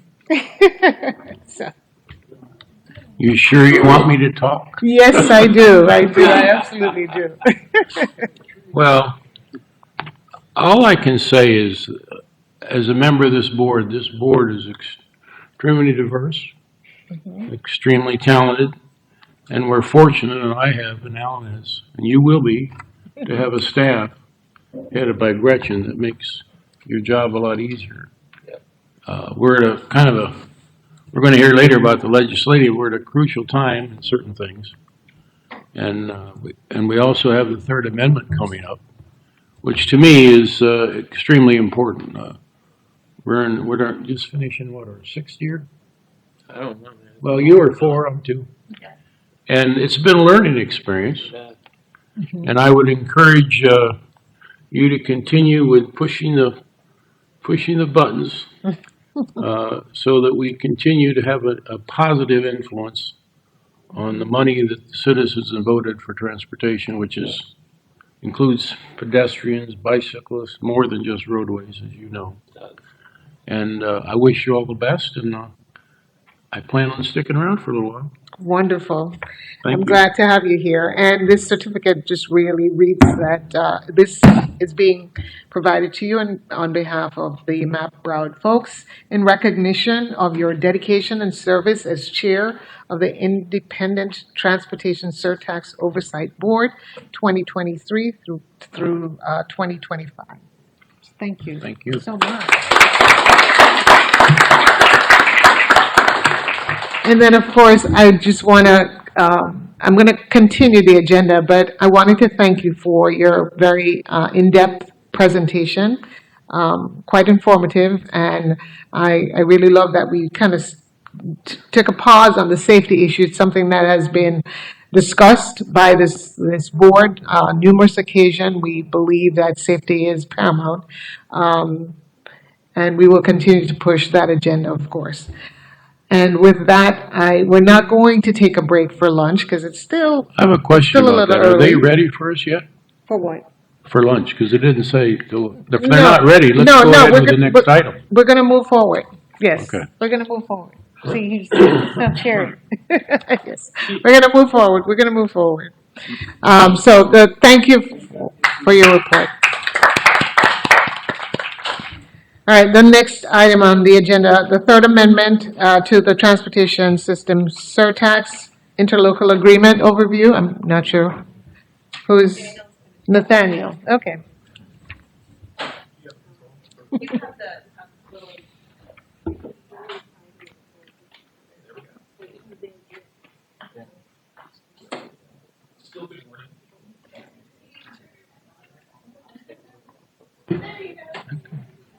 All right. Good morning, everybody.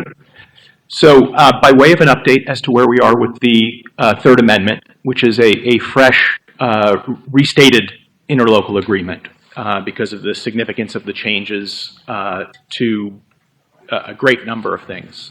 By way of where we are right now is earlier this month, the Broward County City Managers Association reviewed the last proposal that had been submitted through county administration. They came back in conceptual agreement with nearly all of the items. There are a few last, I wouldn't even call them sticking points, but just some items that need to be discussed internally within the county, which we have planned for next week. So hopefully that will finalize those issues. Just yesterday, Commissioner Lamar Fisher, on behalf of the board, as well as Gretchen, myself, and representatives from county administration, spoke to the Broward League of Cities. I think there were 26 of the 31 municipalities present, and gave a presentation very similar to what you see in your backup materials now. I think that the meeting went extraordinarily well. And there was a lot of positive feedback on all of the things. So this is maybe for the first time, depending on what kind of communications there have been between the city managers and different elected officials as to what's been going on, may have been the first time that they're seeing some of these details. And they were, I guess, really was a universal positive response from the cities. So in terms of our timing now, is after meeting with county administration next week, I'll be finishing up the draft of the Third Amendment, the amended and restated interlocal agreement. And I'm going to speed through some of this because I want to be very respectful of your time. You have the presentation materials, and I would be happy to take any questions. The main goal for all of this was an issue of streamlining, simplifying, and distributing. That would be the best way I could describe it. We looked at the way that the program has been operating since the Second Amendment, and there are many positive things that relate to that. But two items that were of particular importance were finding a way to give surtax money to every city every year, rather than having them competing against each other through the municipal capital program process, where every city, whether they really think they have 3 good projects or not, felt the need to submit 3 projects, when we all knew that given what funds are available, you're not going to have, anywhere close to a majority, or even, I would say, not even 20 or 30% of those projects would wind up getting approved. And the bread and butter of road improvement projects is rehabilitation and maintenance. And what we did was flip that on its head, because right now under the Second Amendment, rehab and maintenance projects, milling and resurfacing, fixing sidewalks, making them ADA compliant, making them safer, making crosswalks safer, ensuring that street lights are functioning properly, wayfinding signage and street signage. Those are all the lowest priority items in the Second Amendment, because those are the rehab and maintenance projects that only get funded at the bottom of that waterfall as things move down. You have your community shuttle, then you have your municipal capital projects, and then if there's anything left over, it can go to that. And in conversations with the BCCMA and with the elected officials from the municipality, and I think that all of us as residents of Broward County know, what kind of complaints do city elected officials get on a relatively frequent basis? There's a pothole in front of my house, and every time I pull my car out, something bad happens. Or the sidewalks are broken on my street, my kids can't ride their bikes, I can't use a mobility scooter, just broken sidewalks, crosswalks that are not safe. There's street lights that are out. Those are the typical complaints that city elected officials probably get more often than maybe any other kinds of complaints. And we all know, because money does not grow on trees, that there are no cities that don't have some deferred maintenance with regards to that. So the goal of this Third Amendment, in some part, is to help alleviate that issue. It's not going to solve it for the cities. We're never going to be able to fund them enough so they don't have deferred maintenance on their road work. But maybe we can get them closer to the top of the curve. So the Third Amendment creates an annual formula-based allocation to each participating municipality for supplementing, not supplanting, supplementing their existing capital improvement program and operation and maintenance budgets. This is not the Florida lottery, that we are not taking money that would have otherwise gone into education and taking that out and then giving them this other source. This is to supplement.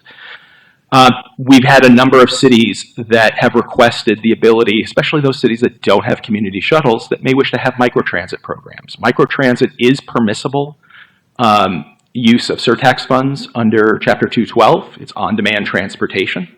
So as part of that annual formula-based funding, they have the ability to use it for rehab and maintenance, or microtransit, or a combination of both.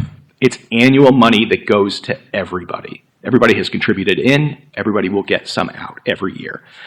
The municipal capital program is, given the goal of the surtax program is to leverage surtax dollars against other people's money, mainly the state and the federal government, rather than having a competitive municipal capital program where the cities are competing against each other for a limited pot of money, for which in many circumstances there is no state or federal funding that's being attached to it, is that it's being converted into a grant match program. So that when a city comes to us and says, we have an ability to get a state appropriation this year, it requires a 25% or a 20% local match from our city, we would like some grant match money to help defray the local portion of that project.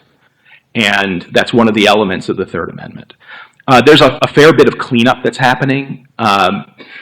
We looked at and have had a number of requests from cities that wanted to have certain decorative elements attached to their projects. And even though they have had engineers that can say this lasts just as long as a standard element, the answer has always been no, that's not surtax eligible.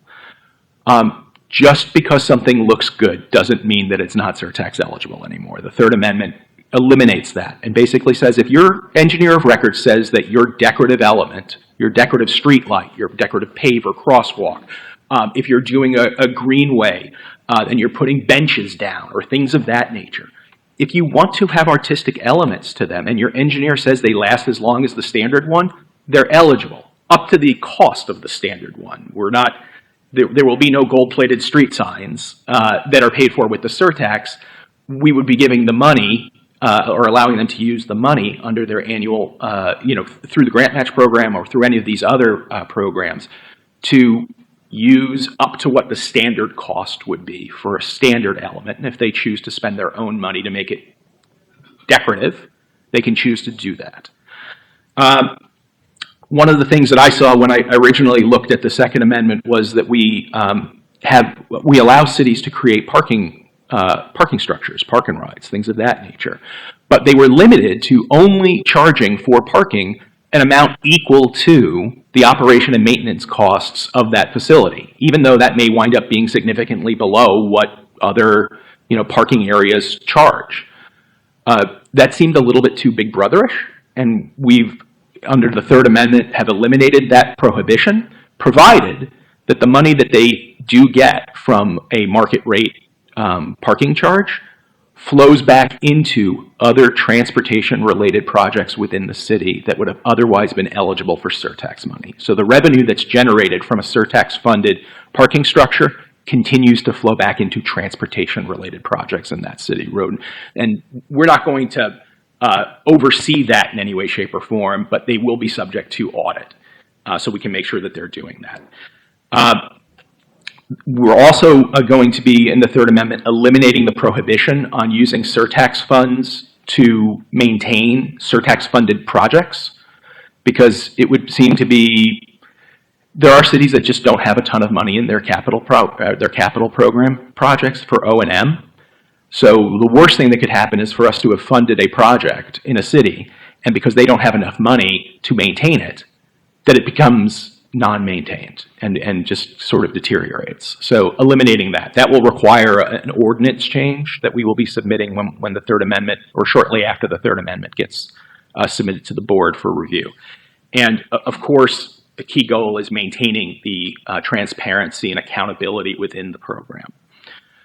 So some of these you've already heard because we've implemented them sort of administratively, but they're going to be formalized in the agreement, which is that standalone sidewalks, bike paths, greenways that are used for transportation are surtax eligible. If it gets you from A to B, it's surtax eligible because those are roads. They may not be roadways, they're roads. Just to skip along a little bit, the minimum annual guarantee to the cities remains the same. It will be subject to annual true-up with the cities because, as you just heard now, there are times where when at the beginning of the year we tell the cities X dollars are available for your projects, and we may get X plus $20 million. Well, that extra money, because we've given them a percentage, will flow back in so that we're ensuring that we meet the commitment for the 10% minimum annual guarantee. But that also goes both ways. So if there's a year that we have an economic downturn and we told the cities at the beginning of the year we were expecting X and we have put X dollars out into the system. If it turns out to be X minus $10 million at the end of the year, there's a true up for following years.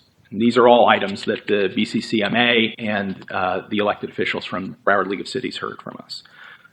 So because we have projects that are in the pipeline right now, there's really 3 funding priority time periods to talk about. And the first of which is the one that we're currently in from fiscal 25 through 29. Community shuttle remains the #1 priority in terms of funding. Then it's the existing 5-year plan for MCPs and Cycle 1 R&M.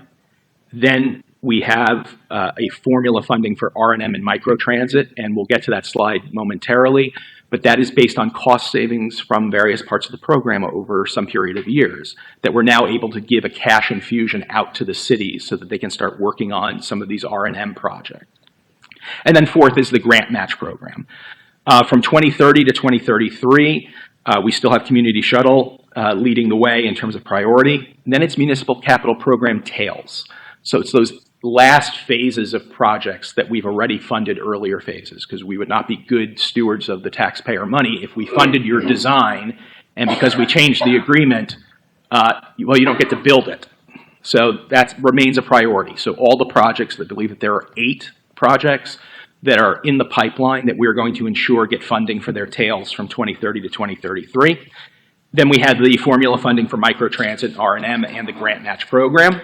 And then for the last half of the surtax, 2034 through 2048, again, community shuttle. And then we divide up the remaining funds after community shuttle is budgeted, with a 60% going to the formula-based funding out to the cities and 40% for the grant match program.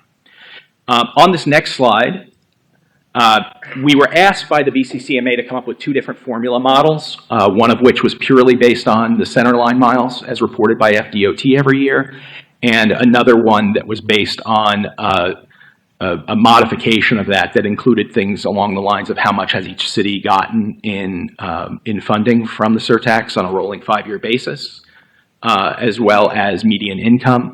The BCCMA, and in conversations yesterday with the Broward League of Cities, everybody has selected to go based on the centerline miles distribution, so that's what's going to be in the agreement. The dollar amounts that you see here under the second column, distribution if based on centerline miles, that is the fiscal 26 dollar amounts, assuming that the cities sign off on the Third Amendment, that we will be handing out as checks to the cities for their microtransit and their rehabilitation and maintenance programs. Sure.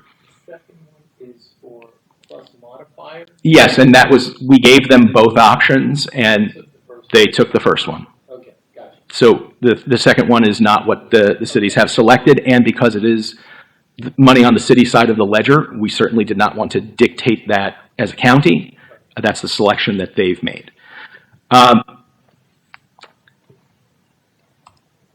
So again, municipalities will have the option to use formula funding for surtax eligible rehab and maintenance, or microtransit, or both. And if there's a city that doesn't have any community shuttle and has less than 1% of the total municipal centerline miles, I believe there are 3. Those cities have the ability to say, you know what, we're never going to have community shuttle, and we're never going to have a federal or state appropriation.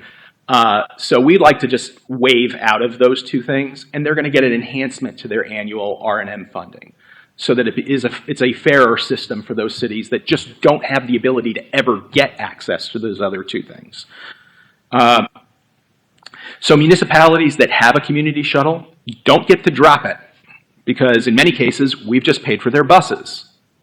And so they must continue to maintain their community shuttle programs through the end of their agreements or through the end of the useful life of vehicles that have been paid for by the county. At that point, they can make different choices in terms of whether or not they want to have community shuttle, and that's not really different from what we have now. Their agreements run, for periods of time, so that they, if they're getting buses, that the agreement runs through the life expectancy.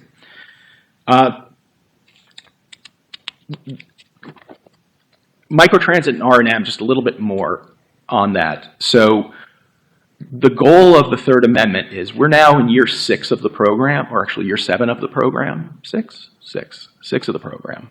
I went to law school to avoid math. Sixth year of the program. It is a matured program at this point, and it's time. I get the example that I use is when I first taught my kids to bowl, I made sure there were bumpers on the side. Bumpers have the ability to come off now.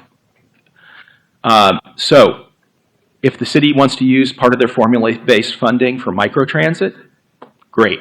They provide us a copy of the agreement. They provide us a copy of the insurance. It's making sure that the county and the city are both named insured.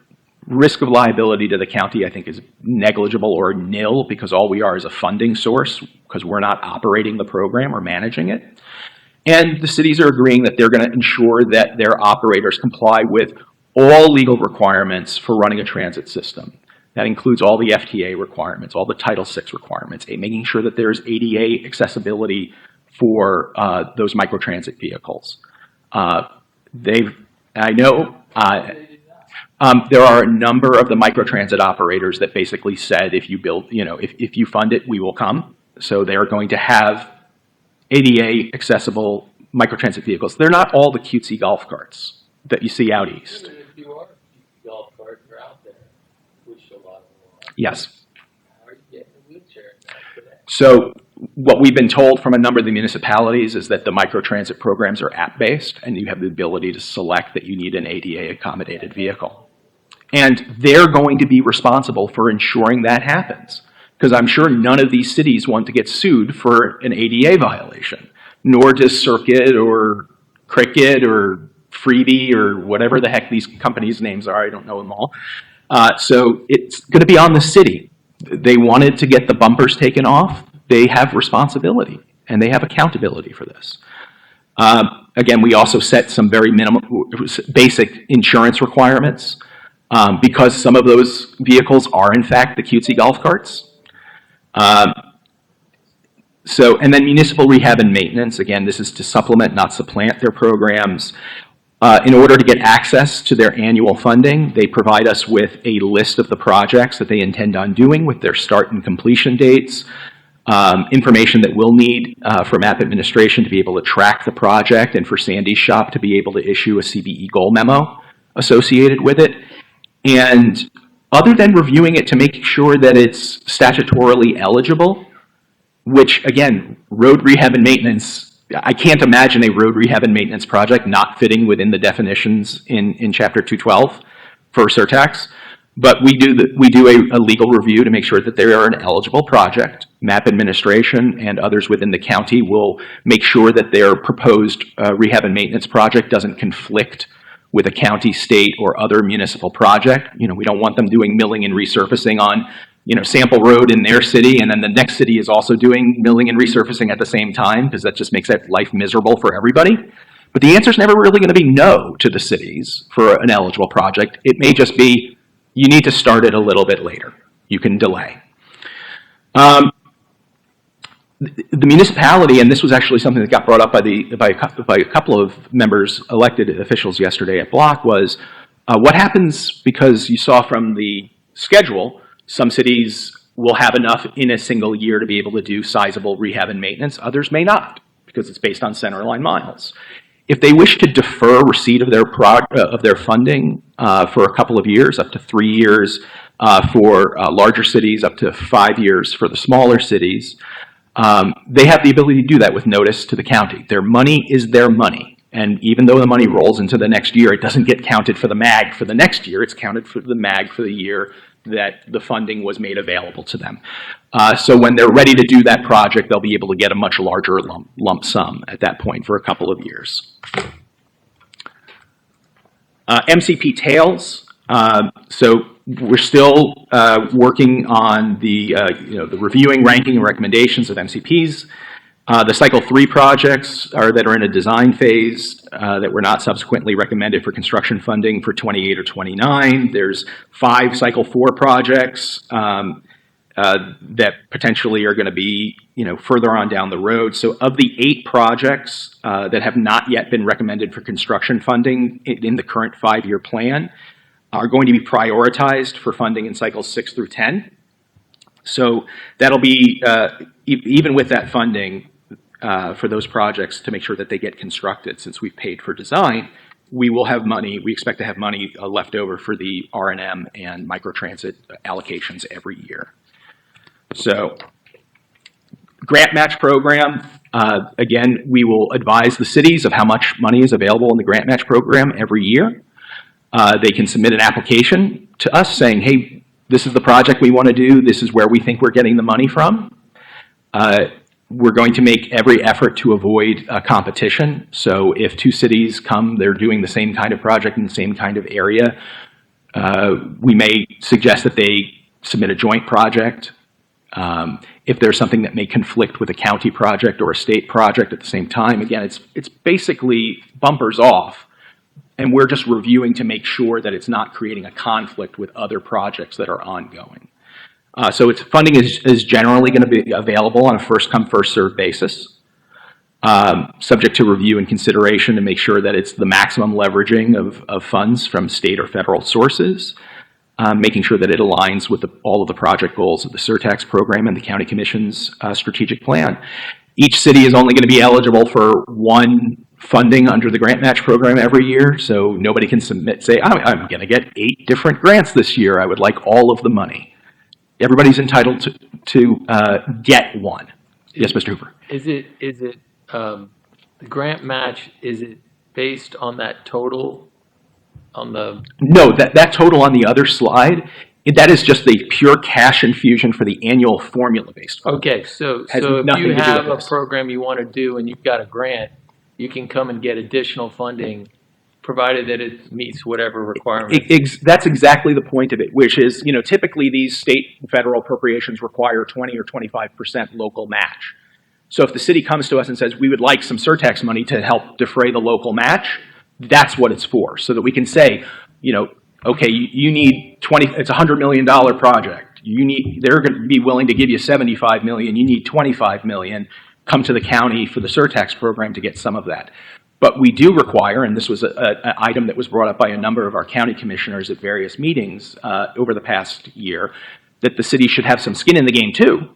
So they're only going to be eligible for up to 3/4 of the local match portion. They've got to come up with some of their own money for this. Nathaniel, what's the rationale between only 1 versus 6 or 8? I mean, what if the whole idea is to match our money and do more? What was the rationale of limiting? Because it's coming in on first-come, first-served basis, and somebody can come in and basically encumber the entirety of the grant match program for things they think they're going to get, and then what happens to all the other cities that may also be getting it? Once you go through, it's like a draft. You get the first draft. If there's money left, do they go back to the nut? That's my question. Well, it's, again, since every city, if there winds up being extra, and I'll talk about what happens if there's extra money in the grant match program at the end of determination of who's getting it. But the BCCMA and the city officials were understanding of the fact that nobody should be able to monopolize the grant match program in any given year. And everybody felt that there was, and we're going to tell them what the maximum amount you can get from the program is as well, per project, depending on how much money is actually available in there. Again, with the goal of getting as many projects funded as possible. If there is, and this is going to be skipping a little bit further down in the presentation, but I'll answer it now based on your question, which is if you have a leftover money in the grant match program, let's say everybody submitted their applications, we encumbered funds based on the fact that it looked like you were going to get your money from the state or the feds, and those all fall apart. And well, what do we do with the money at that point that's in the grant match program? There's some options in terms of rolling it over, but what we've talked with the BCCMA about and they were amenable to is one of those options is we can basically notify the BCCMA, we have X dollars unspent in the grant match program. You guys go to your cities, tell them to submit applications to you, your own city managers association, for them to conduct the evaluation similar to what the MPO is doing right now and make recommendations to the county on maybe funding 1 or 2 capital projects because there hasn't been money spent. Gretchen, please. I just wanted to add that what the BCCMA is really interested in is flexibility. So what we would do is just say we have X amount of dollars that are available, BCCMA. What would you like to do? Would you like us to bless you. Would you like us to make more money available in the grant match pot? Would you like us to do a municipal capital application process through you? Would you like us to roll it forward for rehabilitation and maintenance next year? You let us know what a majority of your members would like to do with that unencumbered money, and then we'll do that. Right. And again, it's, that flexibility, responsibility, and accountability. This is money that's on the city side of the ledger, and we want to make sure that they have as much of a voice and control over what happens in those circumstances, so that we are serving our municipal partners as well through the program. Nathaniel, Yes, I please. have a question. I'm curious about the annual formula. How exactly is that configured? Okay, so Gretchen has more technical details on this, but it's based on the center line miles within each city as reported to and compiled by the Florida Department of Transportation. So, Because I just want to make sure that there's some equitability, and I want to understand how they're arriving at these numbers. That's exactly correct. What Mr. Klitzberg just shared with you is that was actually the BCCMA Surtax Subcommittee's proposal. They put forth the centerline miles formula.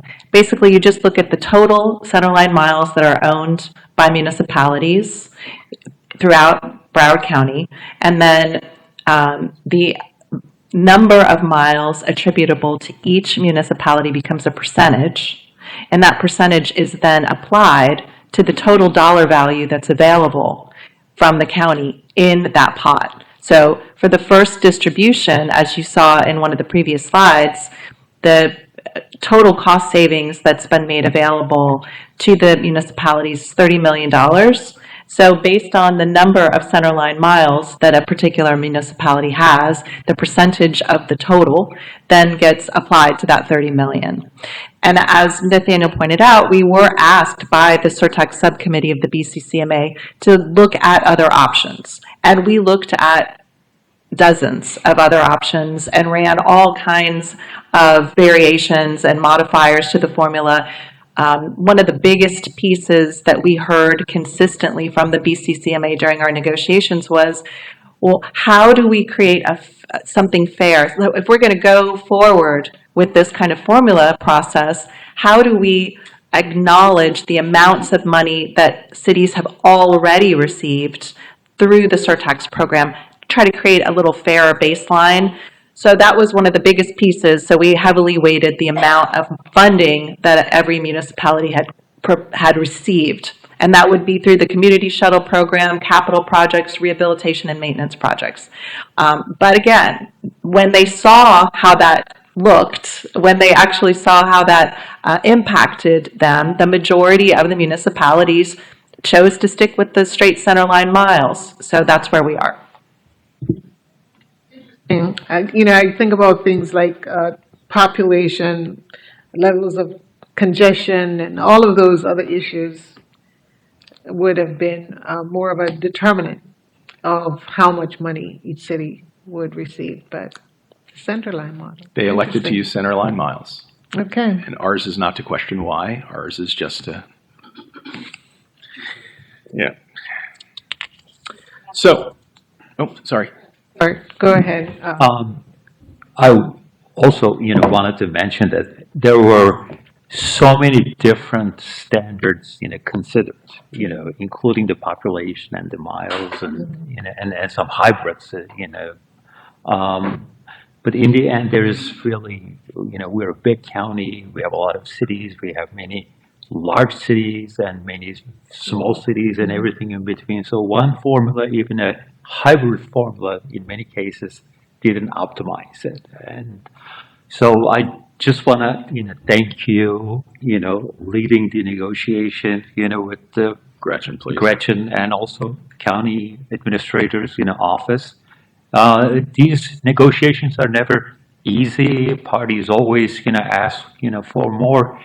But in the end, we're all trying to serve the same large community in totality. And we have municipal jurisdictions, but I think this is so much of an improvement of what we have now, and as far as streamlining fundings and optimizing fundings and clarification, the eligibility, requirements and adding new programs, the grant match programs. I think that's going to help, perhaps few cities to be more, creative, but these are all new, tools in the toolbox. And anytime you have more parties negotiating for the same agreement, it complicates, things. And I just want to thank you all, and also the BCCMA, staff taking the lead role, the subcommittee taking the lead role, negotiating everybody's, behalf. I think this is going to be so much better, clearer, and also serve our Broward County community, in so many ways better. That's the goal. All right. And Thank you. and as I often said when we were looking at this, it's about 10% of the money. Yep. It should cause you about 10% of the aggravation. If there's a disparity between those two, you need to fix one of them. So again, simplification, clearness, making sure that everybody gets something every year to help them do the things that they need to have done. And it's just to help. So next thing to talk about is the last of the Cycle 1 projects. We're really done with these things. There's like a couple of stragglers, but they're done. And everybody has agreed that we can kill them as part of the Third Amendment. They do have the ability to seek review from you for an additional 90-day extension after we said from the county side, your Cycle 1 project is not under agreement. It should have been under agreement 4 years ago. We are terminating it. If the city doesn't like that, they have the ability to request a review and come before you as an oversight board for you to decide whether or not to give them an additional 90 days to go under agreement. And by the way, this is a change, and it's going to require an ordinance change because this would, in essence, be additional delegated power and authority to this board in an oversight capacity, which is, hey, this was a project that we looked at 5 years ago, and it was supposed to be moving. You're either getting another 90 days or you're not getting another 90 days, and the termination that was done by the county stands. So that is something that's going to require an ordinance change, and it provides you with that authority when the cities come, and there's only a couple of them now, but if they were to come and sing for their supper. So we get to be the bad guys. You don't get to be the bad guys. The termination, no, actually, the county has already terminated the agreement. Good. You are just deciding whether to give them another 90 days to get under agreement. And realistically speaking, Mr. Hooper, at this point, if they're not under a surtax agreement, they're never getting under a surtax agreement. But you never know. Nathaniel, I Yes, want sir. to thank you for that, and Mr. Phil Allen, this is really the Phil Allen Amendment, right? Thank you very, very much. So 4 years later. Yep, a couple of other things. Going forward, if a city is not under a surtax funding agreement in a year where their project was construction ready, and there's all the county approvals have happened, everything that needed to happen happened, and they're just not under agreement, the county also has a right to terminate those agreements. And again, when these agreements get terminated, the money flows back onto the city side of the ledger for other cities' projects, whether it goes into the grant match pot, whether it goes into additional formula-based funding, whether it's a new MCP, it goes back to the city's side of the ledger. And that was a key component to this, and I think something that the cities recognized was this wasn't a cash grab. You have cities that, for good, bad, or ill reason, have money that is encumbered that could have been used for other city projects. So I think that they realized that it was a good thing to let those funds flow back into the city side of the ledger. Mr. Allen, I see your light is on. Madam Chair, will the ordinance giving the power or responsibility to this August body, will it define the basis for our decision-making, or is that wide open as a... I would like to, again, I think that limiting it other than for, you can't make a decision that's arbitrary and capricious, which you can't do anyway. The city should come and give their reasons. And if you feel that it's a compelling reason, then it's a compelling reason to you. And there's 9 of you, and if there's a vote and 5 say yes, then they get their extra 90 days. They get their extra time. The termination still stands. It doesn't remove the termination. It just delays that termination if they're able to get into an agreement within that time period. So I think we can just go to the last slide. So again, in summary, this is, again, to increase simplicity and fairness to access surtax funds by the city. It's retaining transparency and accountability for the entire program. We have that formula-based distribution so that they can do the bread and butter projects every single year that we know that they need to do. It offers an ability for the cities to get access to money for microtransit, which they've wanted for years, and we're able to do that now. We're increasing leverage, which was a primary goal of the surtax program, by eliminating the standard municipal capital program projects or capital program and converting it into the grant match. We're, again, to improve efficiencies. It establishes greater municipal control and flexibility and responsibility and accountability. And it does revise the oversight board to focus on program oversight activities. Because once the determination has been made that a project is eligible and has come before this board, you've confirmed its eligibility, this county commission has decided to fund it, now we're in an oversight role. What is happening with those dollars? What is happening with those projects? And putting that, making sure that are some of the things that you're doing. Right now, these terminations don't have to come before this board.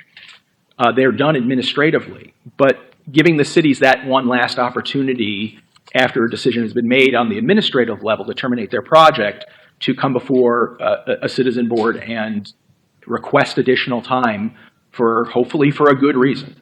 I don't expect you to get a lot of them, but if you do and you feel that they are deserving of some extra time, you have the ability to give it to them. So again, I'm happy to answer any questions collectively or individually when we're on break.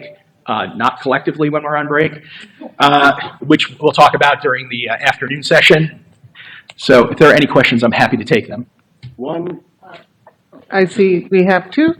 Go ahead, and then Alan. Everyone, thanks, guys. I'm sure this looks like a lot of work. It was a lot of work. Probably is just insane.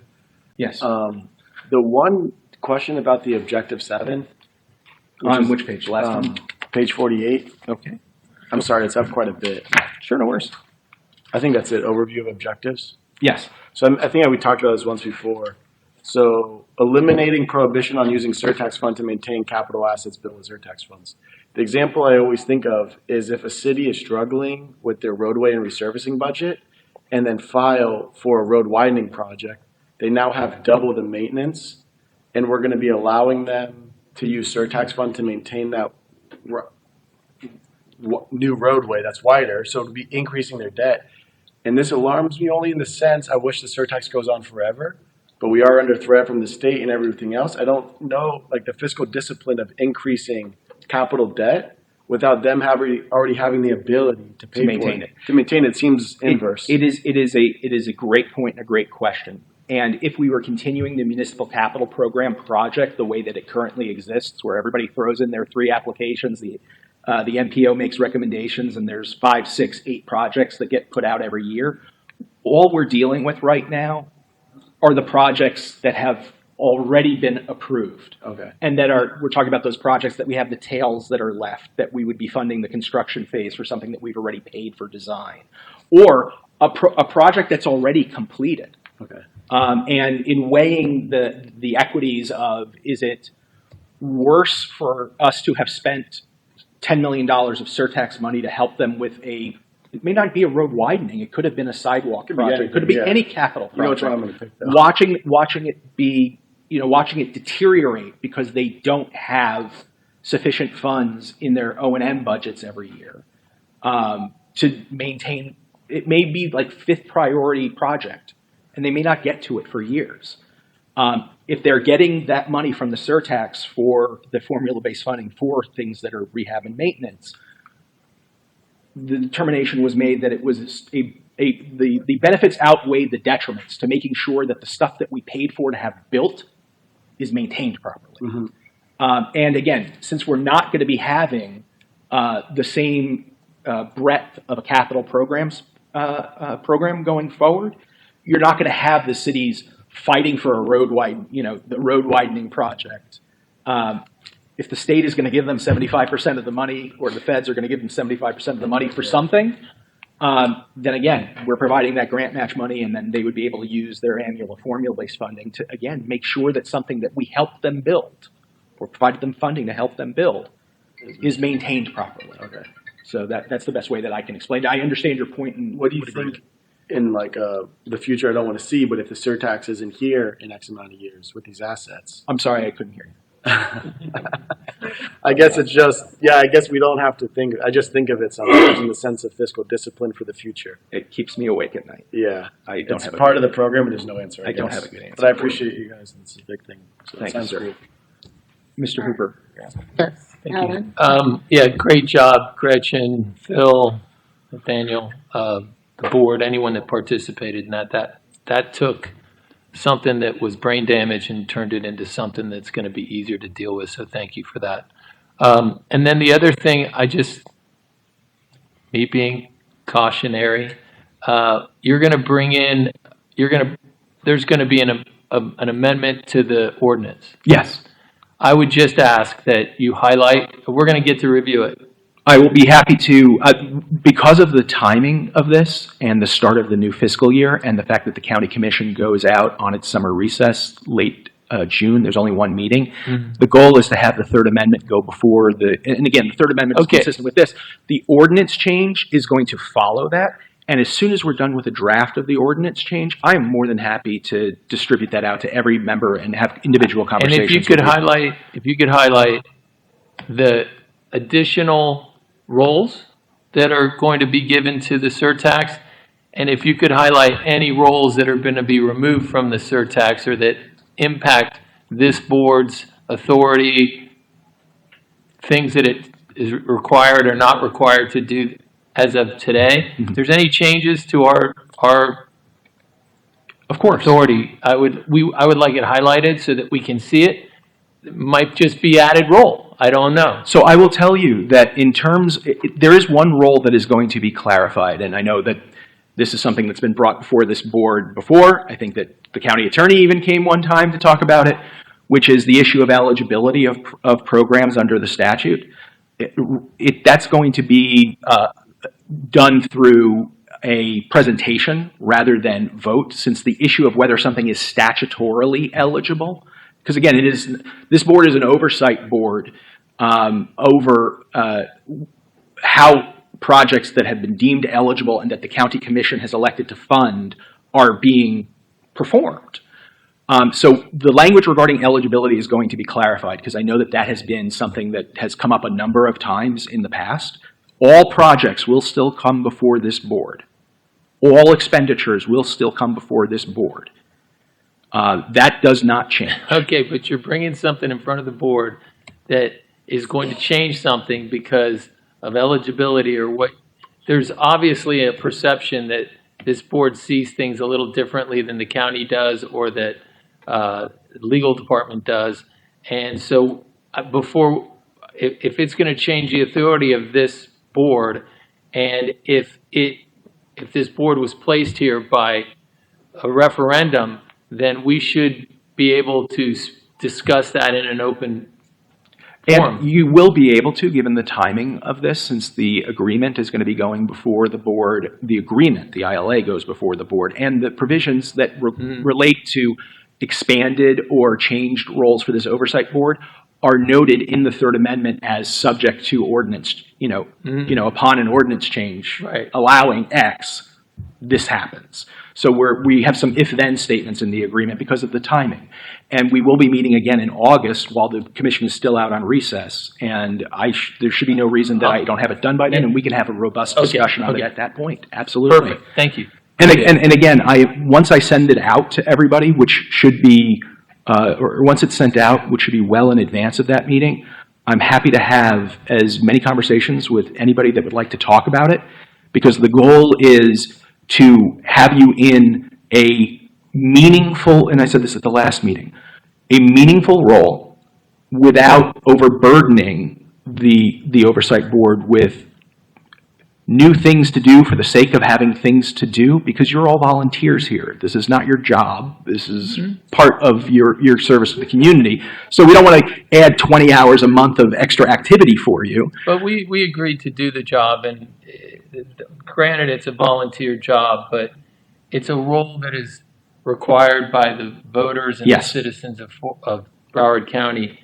And I would ask our board members to read what Nathaniel sends us, especially the legal-minded ones, and I'm sure it's all going to work out to where we're happy with it. But I just want to. These are things that I think as a board we should take it seriously. Absolutely. I know this has been a concern that you've raised in the past even well before I came here. You've raised it when we've been talking about the Third Amendment. I take it very seriously. I know you do. And in terms of the ordinance change, the goal is there's so much within the ordinance that works that we need to maintain. There are a few things that, again, just are kind of wonky, and they don't necessarily track what was in.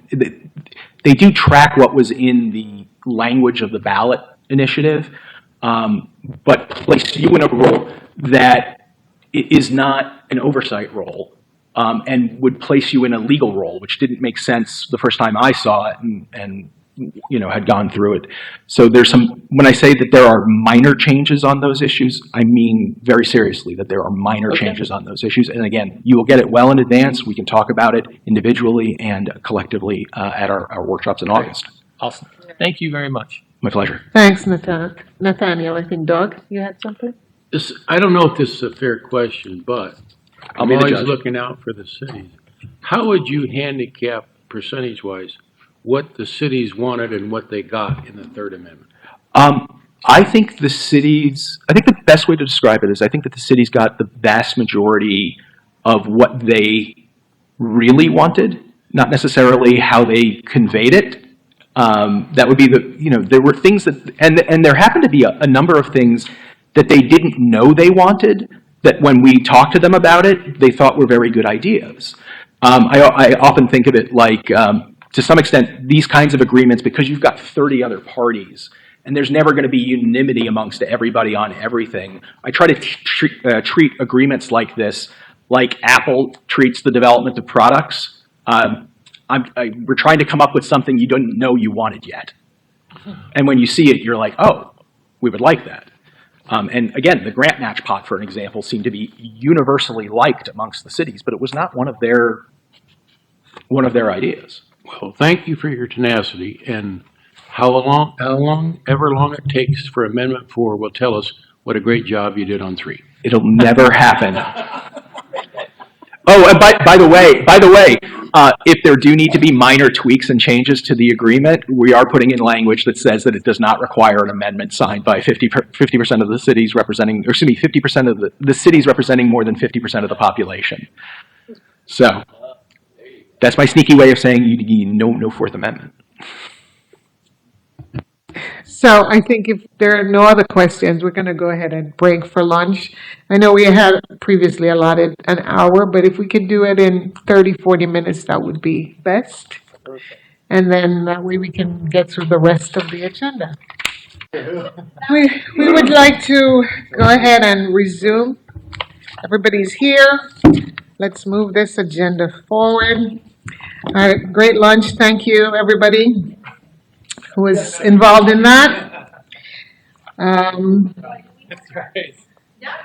We're ready essentially for the legislative and discretionary grant update.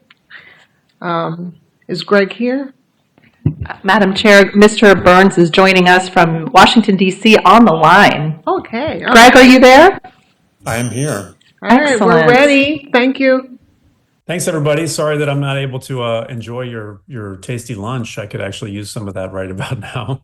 But I am here to provide you all with a legislative update with respect to what's going on in Washington. So we'll go ahead and jump right in. My name's Greg Burns with Thorn Run Partners. By the way, I work on behalf of the county and have for a number of years. If we can advance to the next slide. Oh, I was going to ask. Thanks, Greg. Thank you. So, no, I'm sure as everyone is aware, it's been a very busy 100 days. I think we're either at 102 or 103 days of the Trump administration, and things have not let up. Some of that has to do with transportation issues that I'll try to focus on for you all today, but of course there's other stuff going on as well that I just want to briefly touch on to give you a sense of overall scope of what's happening here in Washington. So you'll note that this PowerPoint mentions 130 executive orders that were signed as of the middle of the month. I think that's actually up into the 140 level now. We've gotten quite a bit higher. However, about 90 of those have been either paused or at least challenged by the court systems. Executive orders are not bills. They are not really able to do much other than message. So that's why many of them have been challenged, and folks have sought to temper some of the efforts of the administration. And then meantime, we have Department of Government Efficiency, doing quite a bit. I know some of that may be winding down. At least you're hearing some of that talk that Elon Musk may not be as front and center with respect to the Department of Government Efficiency, but I think some of the work that have been undergoing will continue. And of course, we've had a lot of shakeup with respect to the federal workforce. Many people have taken a variety of offers to leave service voluntarily. The administration has certainly let go of most probationary employees, those who have less than 1 or 2 years experience, depending on the agency. So there's been a lot of turnover and a lot of folks who have decided to move on from the organization or from the federal government. Meanwhile, aside from the administration's activities, we do have Congress. They still exist and are intending to function at some point. And I'm sorry, it's a Friday afternoon. It's been a long week, so I hope you all understand that I'm saying much of this in jest and kidding a bit. Maybe I'll try to be a bit more serious. Congress has been very focused on what they're calling a reconciliation bill, which is going to primarily focus on extending Trump tax cuts that were first enacted in 2017 and which will expire at the end of this calendar year. I could go into a whole bunch of depth as to what's happening with that, but I think I'll try to keep it high level. They are going to do quite a bit of policy in this bill as well. So you'll note in future news articles that you'll probably see that there's a whole lot of stuff going on with the bill that's not just related to tax cuts, but that is the primary focus of that bill. Two things I want to note with respect specifically to transportation impacts. They are very seriously looking at doing away with tax-exempt municipal bonds, which would mean that local governments, in order to do bonds, would have to issue taxable bonds, therefore making those bonds more expensive and costing the taxpayer more money. So that's a big impact. We should know more about the outcome of that conversation later this month, once one of the committees releases text of their portion of the bill. So that's something we've been following very closely and would certainly have an impact on transportation spending, but also local governments in general. We also have an annual fee for actually not just EV car owners, but for hybrid car owners as well. That's part of this reconciliation bill. So just this week, the House Transportation and Infrastructure Committee released their proposal, which was going to levy a fee of $200 per year on EV car owners, $100 per year on hybrid car owners, and a $20 fee per year on all other car owners. So this is meant to make up for the fact that the gas tax does not keep up with the spending that we do on our surface transportation system, which primarily throughout history has been financed by user fees. So interestingly, there was a lot of pushback on the $20 fee for all car owners, so that was erased, and the House Transportation and Infrastructure Committee changed the approach to now $250 for all EV owners annually, and still $100 for all hybrid owners annually. So we'll see where that goes, but that's in the draft House version that they are working on. So next slide. So in terms of what else is happening with respect to transportation, of course, we do still have the bipartisan infrastructure law is still the law of the land with respect to the surface transportation bill, and also with respect to just all the opportunities that bill created. Generally speaking, that bill will exist through the end of 2026, but for the surface transportation portion that we'll talk more about in a moment, it will exist through the end of September next year.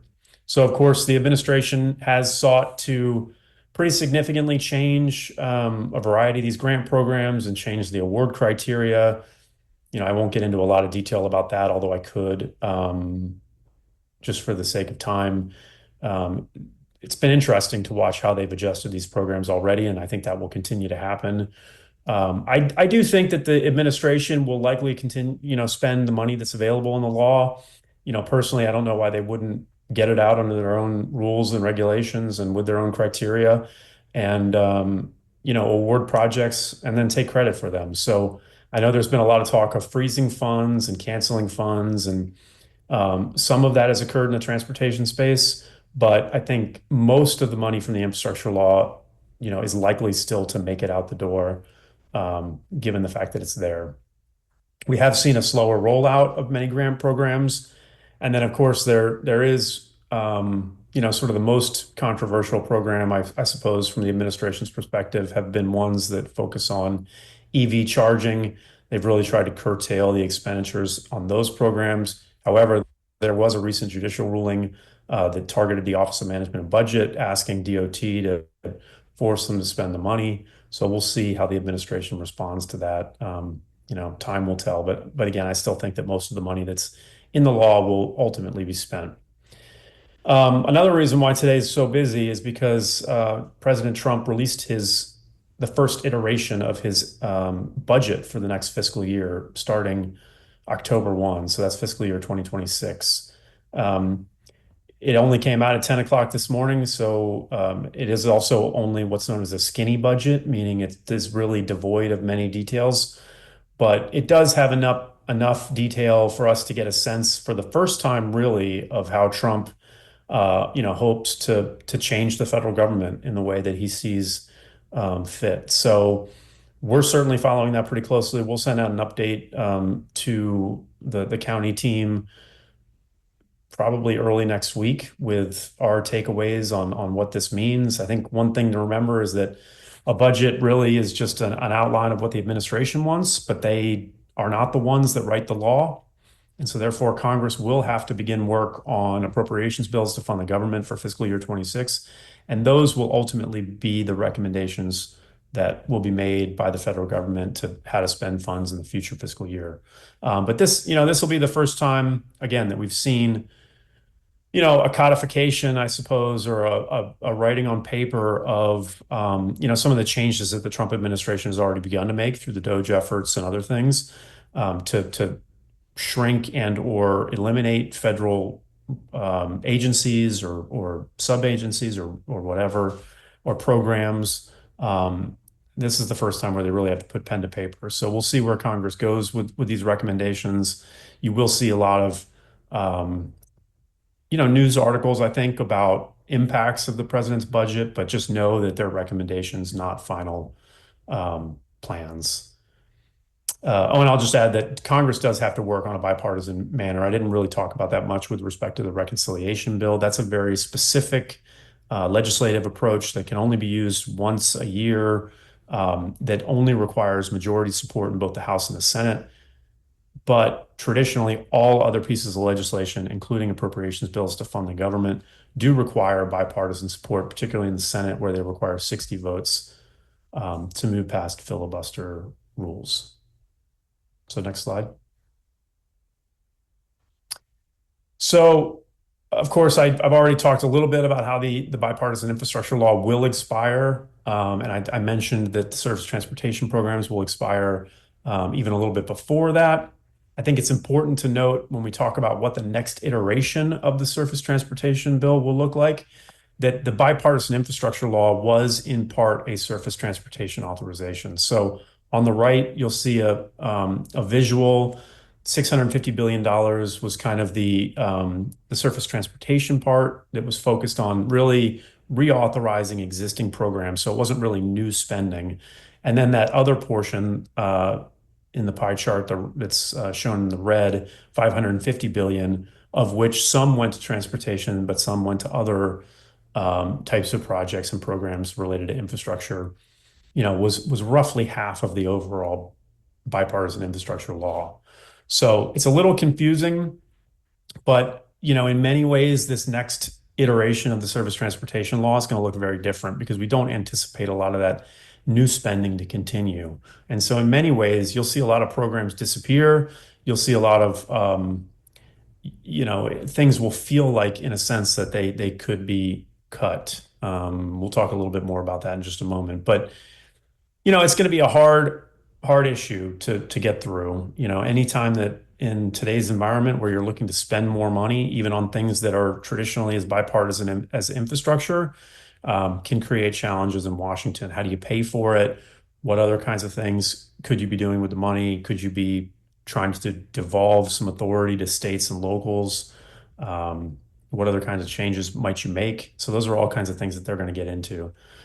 That the House and the Senate have begun to work on this new version of the surface transportation law. They don't traditionally get these bills done prior to the expiration of the previous one. They often will reauthorize existing programs for some period of time. So that's possible in this case as well, but they are beginning the work. In fact, the House has already solicited feedback on sort of big picture priorities that entities have or transportation organizations have. The Senate is also doing something similar at the moment where they're taking feedback from senators, and some Senate offices are being proactive about soliciting feedback. You all do in the state of Florida have some representation on the committees of jurisdiction. You've got Webster is the most senior member. He represents parts of Central Florida. Congressman Mast, who represents portions of Palm Beach, St. Lucie, and Martin counties. And then Congresswoman Wilson, who represents a sliver of Broward, but also a portion of Miami-Dade County, are all on the House Transportation and Infrastructure Committee, but none of them are on the subcommittee of jurisdiction. And neither Senator Scott nor Senator Moody are on committees of jurisdiction, so they don't have as much of a role to play in the transportation discussion. Next slide. So, I mentioned that Congress is hard at work at trying to reauthorize this very complicated bill. I think there's been some pretty clear signals as to what the next version of this bill will look like, depending on when that occurs. It could change, but as of today, if it were to pass within the next 14 months, I think it would be a struggle for Congress to spend much more than what they've spent over the past couple of years for the surface transportation portion of the infrastructure law. So that would be roughly $650 billion over 5 years. That would be level funding. So I guess even in an inflationary perspective, that would be less funding than is provided. So we'll see where that number ends up. I don't know that I'm exactly right on where that will be, but it's probably not a bad prediction. It is true that this level of funding can't be supported by the gas tax. It's possible that it could be supported by additional EV fees or those fees that I mentioned for hybrid vehicles that are potentially going to come into law in the next couple of months. But we'll see. I don't know if anybody's fully run the numbers on that, and if they have, I haven't seen those. I think under any scenario, the next iteration of this surface transportation law is going to look different and feel different than the current infrastructure law, simply because it won't have that expanded portion of funding, and a lot of programs will probably disappear. So I mentioned the consolidation of programs. So Congress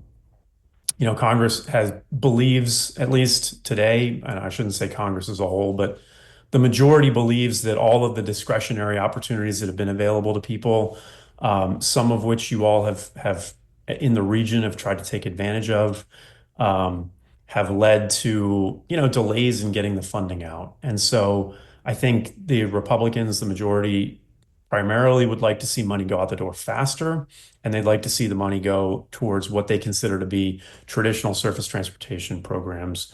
So they really want to focus on, your basic stuff. Although, honestly, I don't think that the Biden administration was focused on a ton of non-traditional infrastructure, but I think that's been a talking point that Republicans have picked up on. So that's what they're likely to focus on in the future.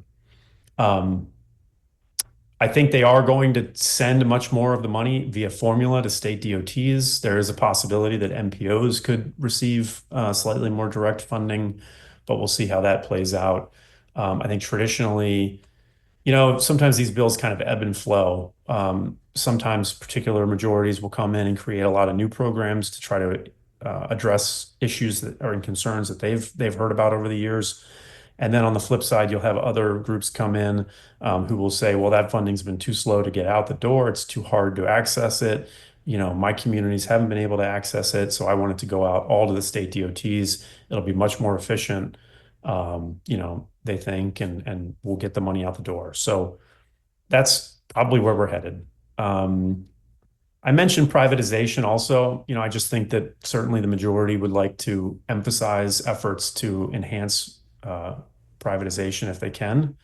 So we'll see what that might look like in practice. They could create some pilot projects or pilot programs. I should really say programs, not projects, but programs to help bring in more private investment into the surface transportation network. So all these things, the reduction in funding, people not having as many opportunities to seek funding, the difficulties in paying for the bill and having to do general fund transfers to pay for it. All of these things are going to make this bill very difficult to pass. So it's very possible that we get to the end of September, they have to pass an extension of the existing law, and that we would have new congressional majorities potentially helping to develop the bill. So this is kind of where things stand today, but we'll see where they stand, in a year. Next slide. So I want to focus real briefly on transit funding, because I think that this is one place where things really could change pretty substantially for locals. I think that there has been a conversation in Washington occurring amongst members of Congress where, transit got bailed out during COVID because of, the lack of passengers, and yet the need to still maintain service. And so there was a lot of additional money provided during COVID to transit systems, again, primarily to deal with operations, not necessarily investment in systems, but still they received money. And, there is this sense that maybe that was enough, and that certain people in Washington don't want to do more. You may have heard of or seen some of the recent DOT letters to a variety of transit systems across the country, suggesting that they're, crime-ridden and et cetera, et cetera. And so that sort of feeds into that narrative. And I think it feeds into the narrative that, transit may not be worth the kind of investment that it's received from the federal government over the past, just recent time. So personally, if I were to make another prediction, I don't know that they'll do a ton of additional money for transit funding. I think importantly for Broward County, not only do you have the Broward Commuter Rail South project, but also the Broward Commuter Rail North project is trying to advance into what's known as the Capital Investments Grants Program. And you're going to have other investments that you'd like to make through that program. But I am very concerned about CIG funding being dropped pretty substantially. So in the past couple of years, it's benefited from a significant infusion of funding into or from the infrastructure law. And of course, I mentioned that some of that additional funding is likely to go away. And I do think that there could be efforts to even drop those numbers down more substantially and encourage locals to take on more of the responsibility for investing in new and existing transit systems. So we'll see. These are predictions. Certainly this is not what I want on behalf of Broward County, but I am trying to just share with you, kind of the flavor of what's happening here. Also, I want to note during the first administration of President Trump, they did demand overmatch for a variety of DOT. Well, they didn't demand. I shouldn't say that's the wrong word. They encouraged overmatch for a variety of DOT competitive grant programs. So I think that's probably likely to continue. And they definitely did have a policy to delay what are known as full funding grant agreements for projects in the Capital Investment Grants Program, which is the transit investment program. What that did is by delaying or not providing that full funding grant agreement, you're basically limiting the expenditure of federal funding. So that did occur during the first Trump administration. We'll see if that occurs next time. And then just briefly on the right, you're seeing a chart that shows cumulative spending on highways versus transit. And then the bottom, the red and the blue, are showing sort of the split between highways and transit for each of those surface transportation bills we've had over the past nearly 40 years. Next slide. Oh, well, that's it. So I'm happy to take or answer any questions. I hope I haven't been, I don't know, too disappointing with respect to how things are up here. Like I said, it's been very busy. We're just trying to keep up and make sure that, you know, we're certainly trying to protect what we can for all transportation investment nationwide. Does anyone have any questions for? Again, I guess Greg? I have one question. It's in regards to the bridge versus tunnel debate between the county and the city of Fort Lauderdale right now. Sorry to bring this up, but do you? I'm sorry, but I would like to ask, do you think, you know, if we can build a grassroots support to push the city of Fort Lauderdale to make a decision faster, do you think that's good, or that the ship has already sailed kind of thing? To be honest, I'm not sure I'm the best one to answer that question, just because of the fact that, you know, ultimately we up here in Washington wait for locals to make those kinds of decisions locally and to determine the kinds of projects that they want to put forward. So I know that's something that the county team is working pretty extensively on. And I'm, you know, just not the best person to answer that question. I mean, those are really local decisions. And I think your members of Congress would probably say the same type of thing. Anyone else? All right, well, I think that's it. Thank you, Greg, for your very detailed report. Thank you very much. You all have a good Friday afternoon. All right, you too. Take care. Bye-bye. All right, now our last and final report for the day. I think that's Mr. Cassini. We have our state legislative update. We're anxiously waiting to hear from you.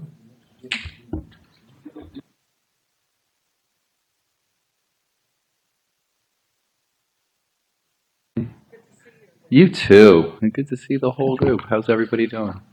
Marty Cassini, Director of Intergovernmental Affairs. It has been quite a session, to say the least. It's been something I have never seen in my 18 years of doing this. I can tell you that it is supposed to come to an end today, but that's just the scheduled regular session, mostly of policy bills and a couple of joint resolutions that are going to go to the voters in 2026. But as of right now, the House and the Senate are very, very wide apart in terms of how they plan to allocate state dollars when it comes to the state budget. And of course, constitutionally, the legislature is only required to pass a balanced budget every year. They're actually not required to pass any piece of other legislation aside from that.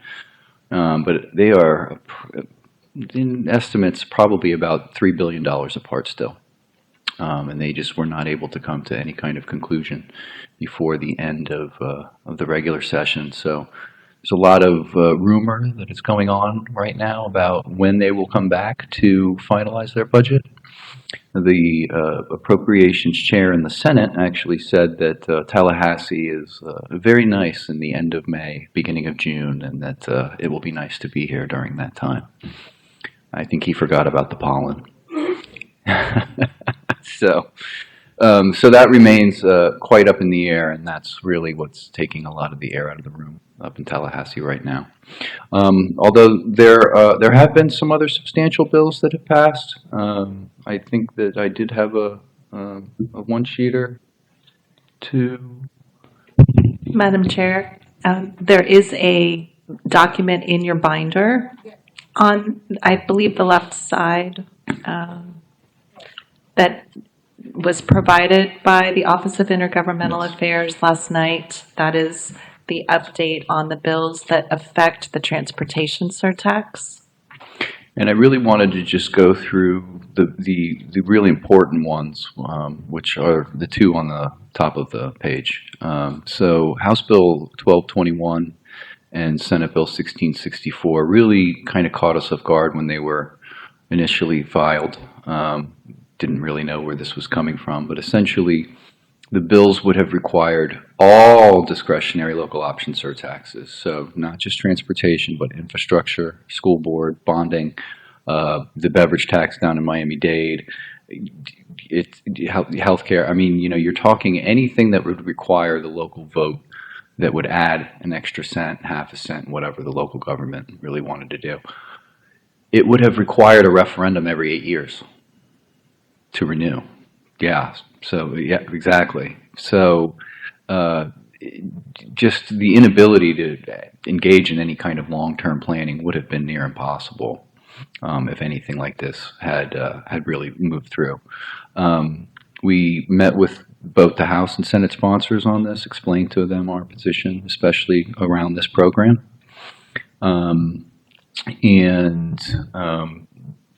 We were surprised to find that it was like the third week of April that the House decided that they were going to kind of scrap their plan and they were going to completely just erase all of the local surtaxes except for the tourist development tax.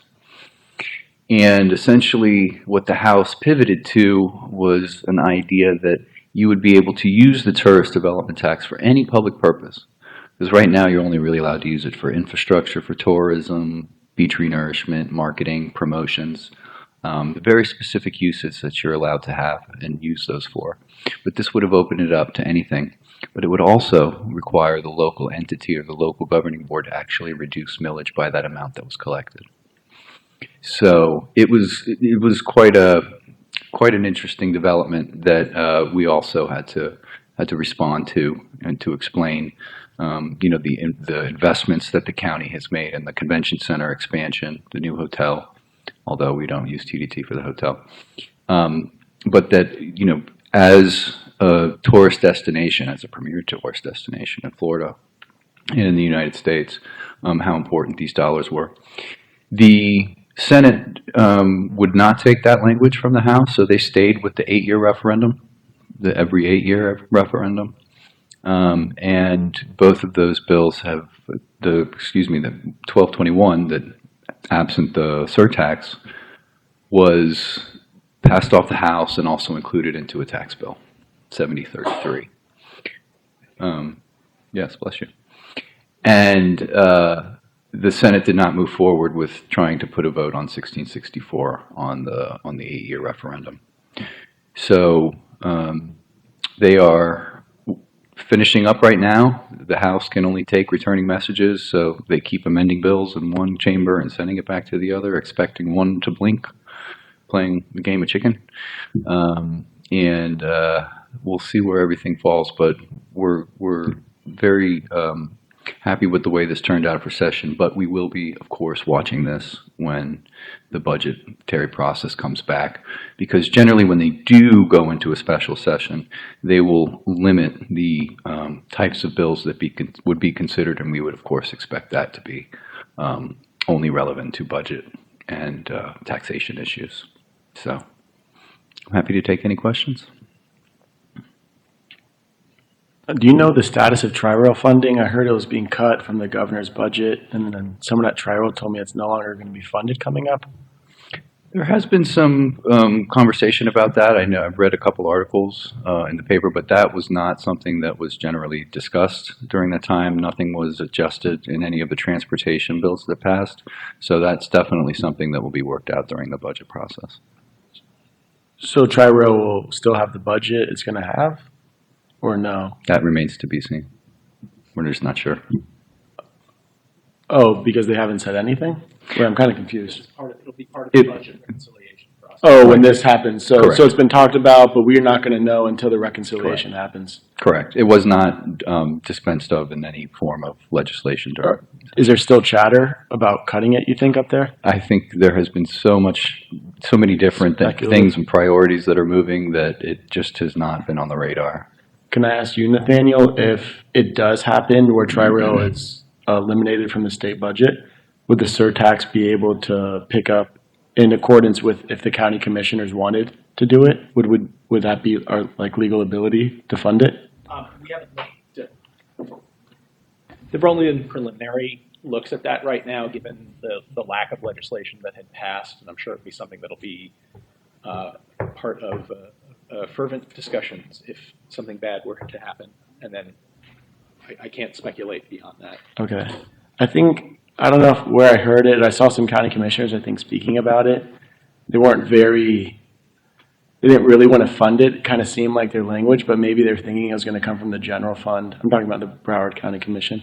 So I just wasn't sure. So if we could backfill that, because it seems like we're, going forward, building a lot of capital intensive projects to not take care of the one asset we already have that's running and works and pushes people up and down through our county every day. It would seem like a miss. So that's all I had to say about that. Yep. We'll continue to watch.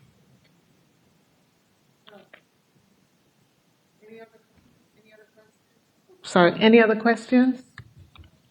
Oh, that's it? Thank you. All right, thank you for Just a the second, update. Madam Oh, Chair, you do? just a question. Did we ever identify what the target was for the House and Senate bills relative to the 8 years and the whole bit? It really depends upon who you talk to. So in the House specifically, they were actually looking at the replacement of ad valorem taxes with the TDT bill. The Senate, the sponsor said publicly that some of these local option taxes were put into use decades ago, and that they hadn't been renewed in some time, and some of them don't even have an end date. As a matter of fact, as part of our advocacy, I think one of the things that we were really successful in getting to the sponsors was the fact that this program obviously has an end date, which was very important to them, and was the first program that was audited by OPAGA. And that actually went quite a long way in convincing them that what this program does is correct, because there were exemptions for existing bonds that were being leveraged on those things. But as a pay-as-you-go model, essentially behind closed doors, the legislators were like, yeah, you guys are doing it right. That's what we want to see.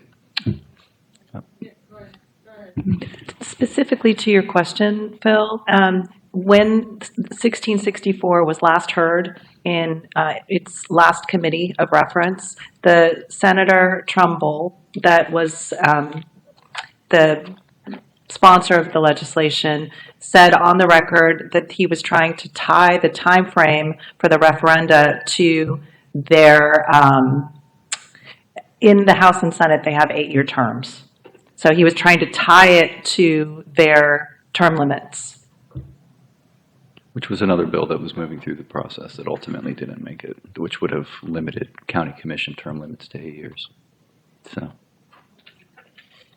All right, thank you. Anytime. I think that was our last item on the agenda until we go into our session, our training. But before we do, I wanted to thank the team for this wonderful booklet showcasing the work of Matt Broward. I know there's a lot of effort that goes into doing these every year, so I wanted to take some time to acknowledge that. And I also wanted to just take a point of privilege to thank everybody for their condolences during the time of my loss. I lost my father, and that's why I was not here the last meeting. Thank you for the cards and the well wishes. I also want to say that, this opportunity to chair this board is very meaningful to me. I think about my journey to this spot, even serving at Broward College as an associate vice president. When I just came to Florida back in 1982 as a college student, I literally had to, I took the bus from my job at American Express to the South Campus at Broward College. And at 9 p.m. when classes were over, there were no buses running. And so I literally walked from the South Campus to where I lived on Johnson Street and University to get home. But because I wanted to be in school so badly and so desperately, I did it every night until I could afford to buy a car. So the idea that I am serving here in this capacity on behalf of Broward College as an associate vice president and now chairing this penny tax oversight board that is about enhancing transportation to the residents in Broward County is very gratifying. And I am so extraordinarily grateful to all of you for choosing me to lead it in this way. And I pledge to serve our community, to serve my community with excellence. Thank you.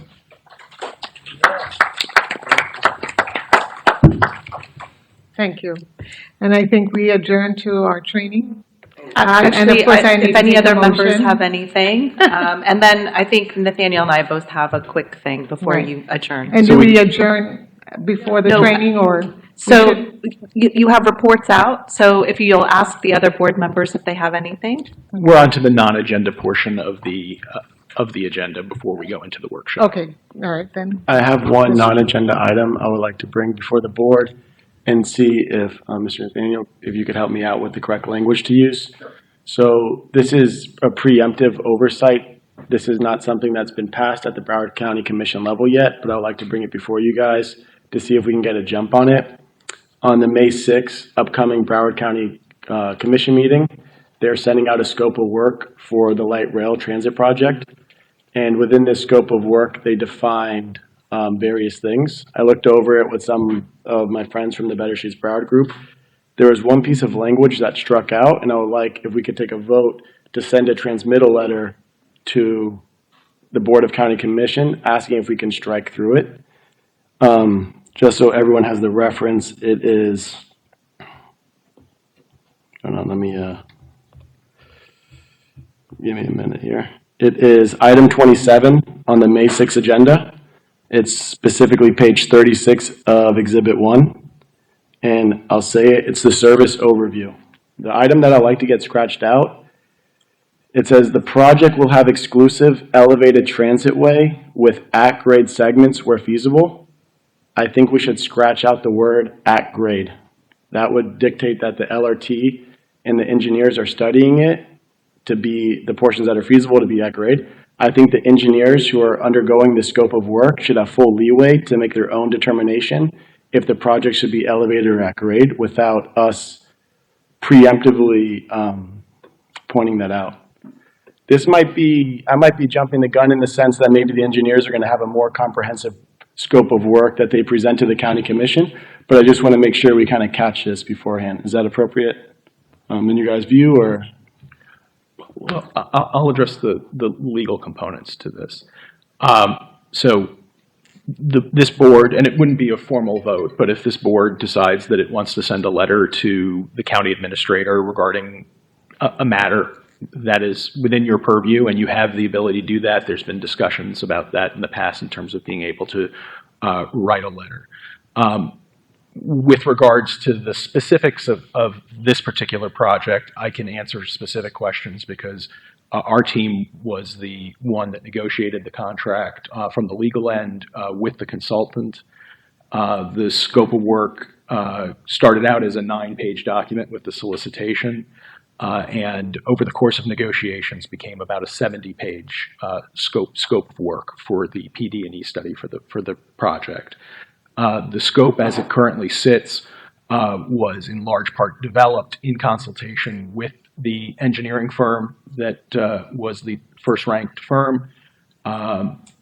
So I can't speak to the technical components of it because I'm not an engineer. If for some reason this board collectively thought that it was important or valuable to send a comment to the county administrator with regards to a particular agenda item, I believe something like that may have happened once in the past. So it is not impermissible. It is not a traditional oversight activity because the issues that this board is governed by in terms of its ordinance role and under the referendum is to determine whether or not a project is eligible as a surtax project. And light rail is one of the specifically enumerated uses of surtax funds. It's a fixed guideway system. And then to monitor and provide oversight to how the funds are expended in terms of the project.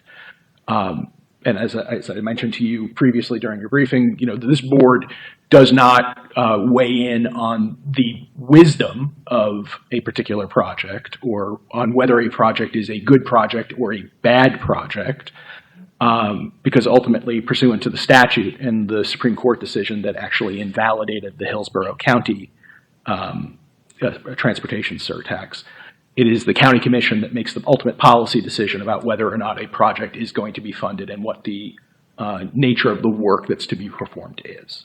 So from a legal standpoint, the will of the board is the will of the board as to whether or not to send a communication to the county administrator regarding this particular issue.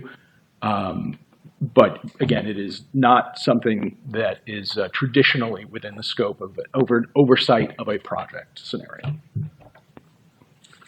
A question, sure, Nathaniel.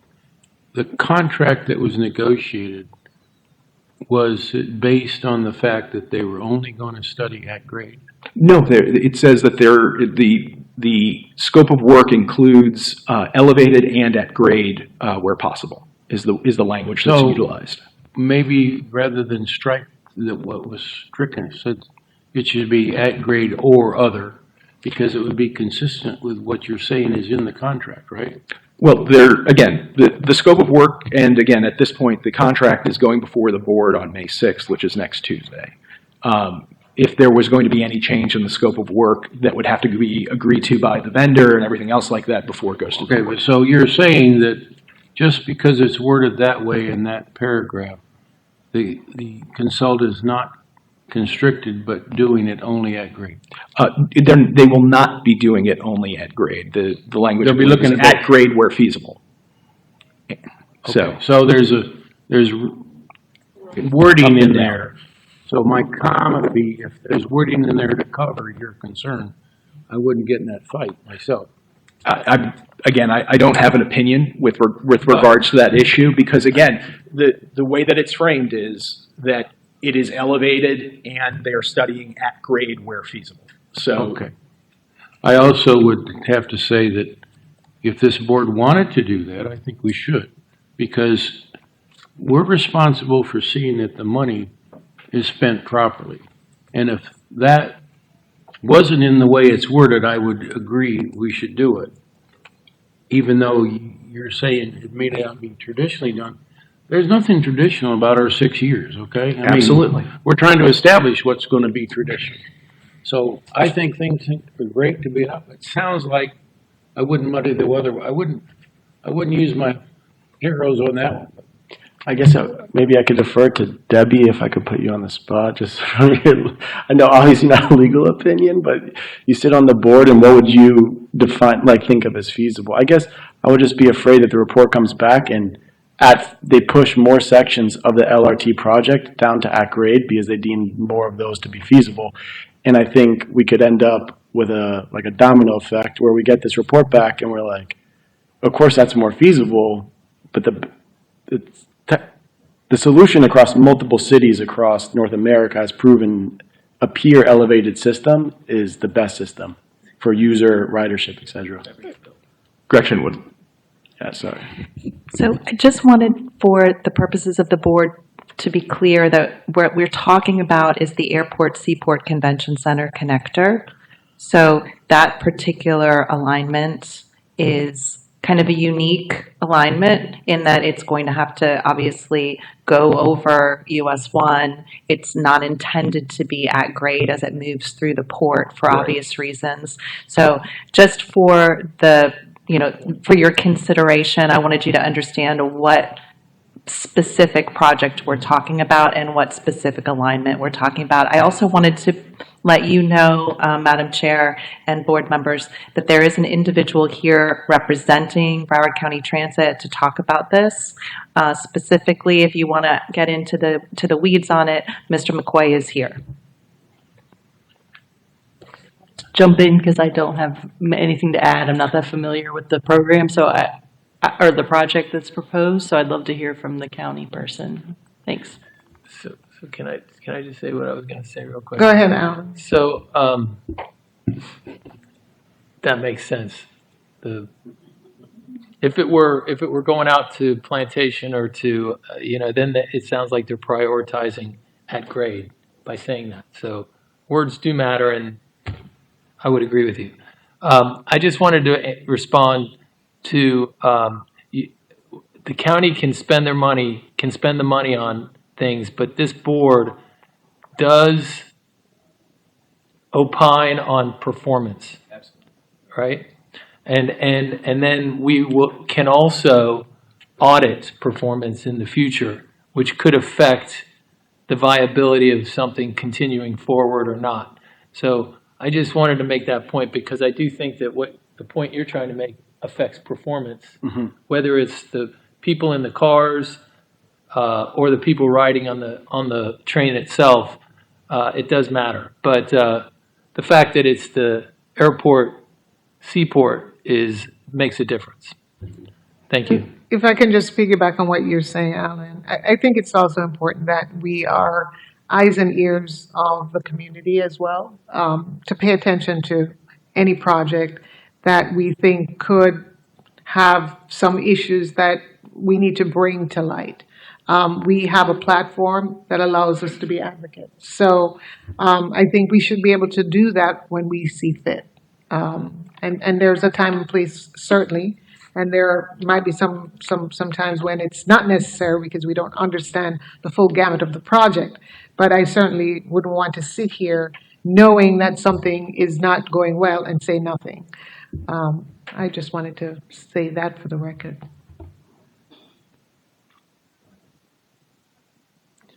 I guess Mr. McCoy,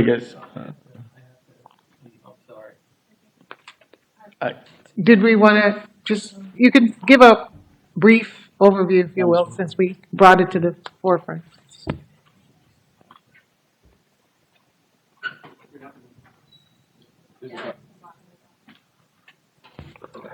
Good afternoon, Madam Chair, board members. My name is Barney McCoy. I'm the Assistant General Manager for Service and Strategic Planning for Broward County Transit. Specific to this project, where we are right now, we're heading into the project development and environmental. And as part of that process, part of the federal process, everything that's been done today will be reviewed. So they're not going to go in, with a myopic view of this is the only thing they're going to review. They'll go back and review the recommendations made through the alternatives analysis. They'll go back and review project justification. When you're in alternatives analysis, there's a portion of environmental that you look at. When you enter into project development, there's a heavy component specific to NEPA, National Environmental Policy Act. All of that will determine or address some of what you're speaking to specifically to at grade versus elevated. If you're talking about feasible, that things that determine feasibility as related maybe to right-of-way, to environmental concerns. But the firm is not charged to go in, with a myopic view based solely on that language. What they'll be giving you is a comprehensive look of work that's done today and then what we need to do to move forward through the environmental process and enter the CIG process for the FTA. So you think the scope of work would produce a product that would show a peer elevated system as well? Say it again. The scope of work, the firm being contracted for the scope of work will, with the possibility, if they think it's the best solution, show a peer elevated system. It's possible. It's quite possible that your LPA can change during the PD&E process because of the fact they'll be doing a deeper dive on some of the things that came out of the alternative analysis. So just because it's identified as an LPA with maybe, you know, which you would say a directed or a non-directed approach to what that should be, it's possible that could change in the PD&E process. Do you think the language "at grade when feasible" is redundant then? Or like what is the purpose of even including that language? It's just options. It's part of the FTA process. You know, whether you say at grade or elevated, those are the only two methods that you can use for this particular alignment. But again, what the firm is going to do is look at it holistically. They're not going to go in, you know, based solely on the language. This is what the county wants us to look at. Okay. You would want the firm to do that. And again, we're not trying, the language is not meant to be prescriptive. It tells you what the options are in terms of what the analysis will be. Okay, yeah, I guess that's where I want to make sure that the language is not being prescriptive. That would limit their scope of work, that we're looking at something comprehensive. I mean, you guys are the experts on this, and I'll defer to you, and it makes sense what you're saying, that the firm won't be limited by the language written in the scope of work. It just caught my attention that it said at grade when feasible, and feasible is a very vague word, and I was afraid of getting a project that comes back to the board, it gets finished, and has more sections than not pushed down to the ground, where there's just going to be more conflict of interest with everybody. No, also, as part of the PD&E process, there's a lot of public involvement in that as well. So again, it's not like the firm's going to make a recommendation or to go before the board and be approved. That's not the process. You've got public involvement integrated into that process, and they'll be part of the review process for the alternatives that come out of the PD&E process. Okay. All right, sounds good. Thank you, Barney.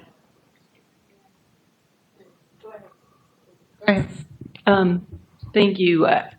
For the NEPA analysis, and if you're accepting public comment at a future point, I mean, I think the goal of NEPA was the effect on the human environment as well. So the point that he's making, you know, it should include if there's impacts from at grade to humans in the use of the project, that maybe that can be studied, or maybe you're already planning that. It's part of the NEPA process, yes, ma'am.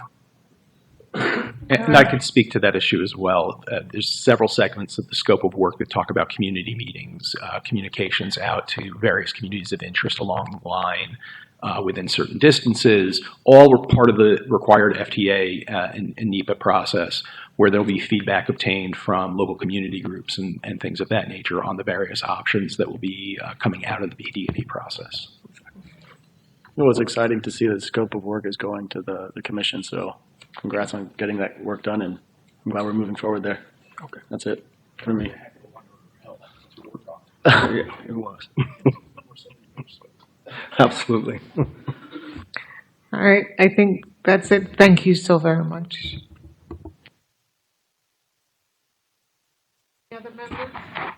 Any other members? Madam Chair, I mentioned earlier in the meeting my concern relative to the status of the performance audit.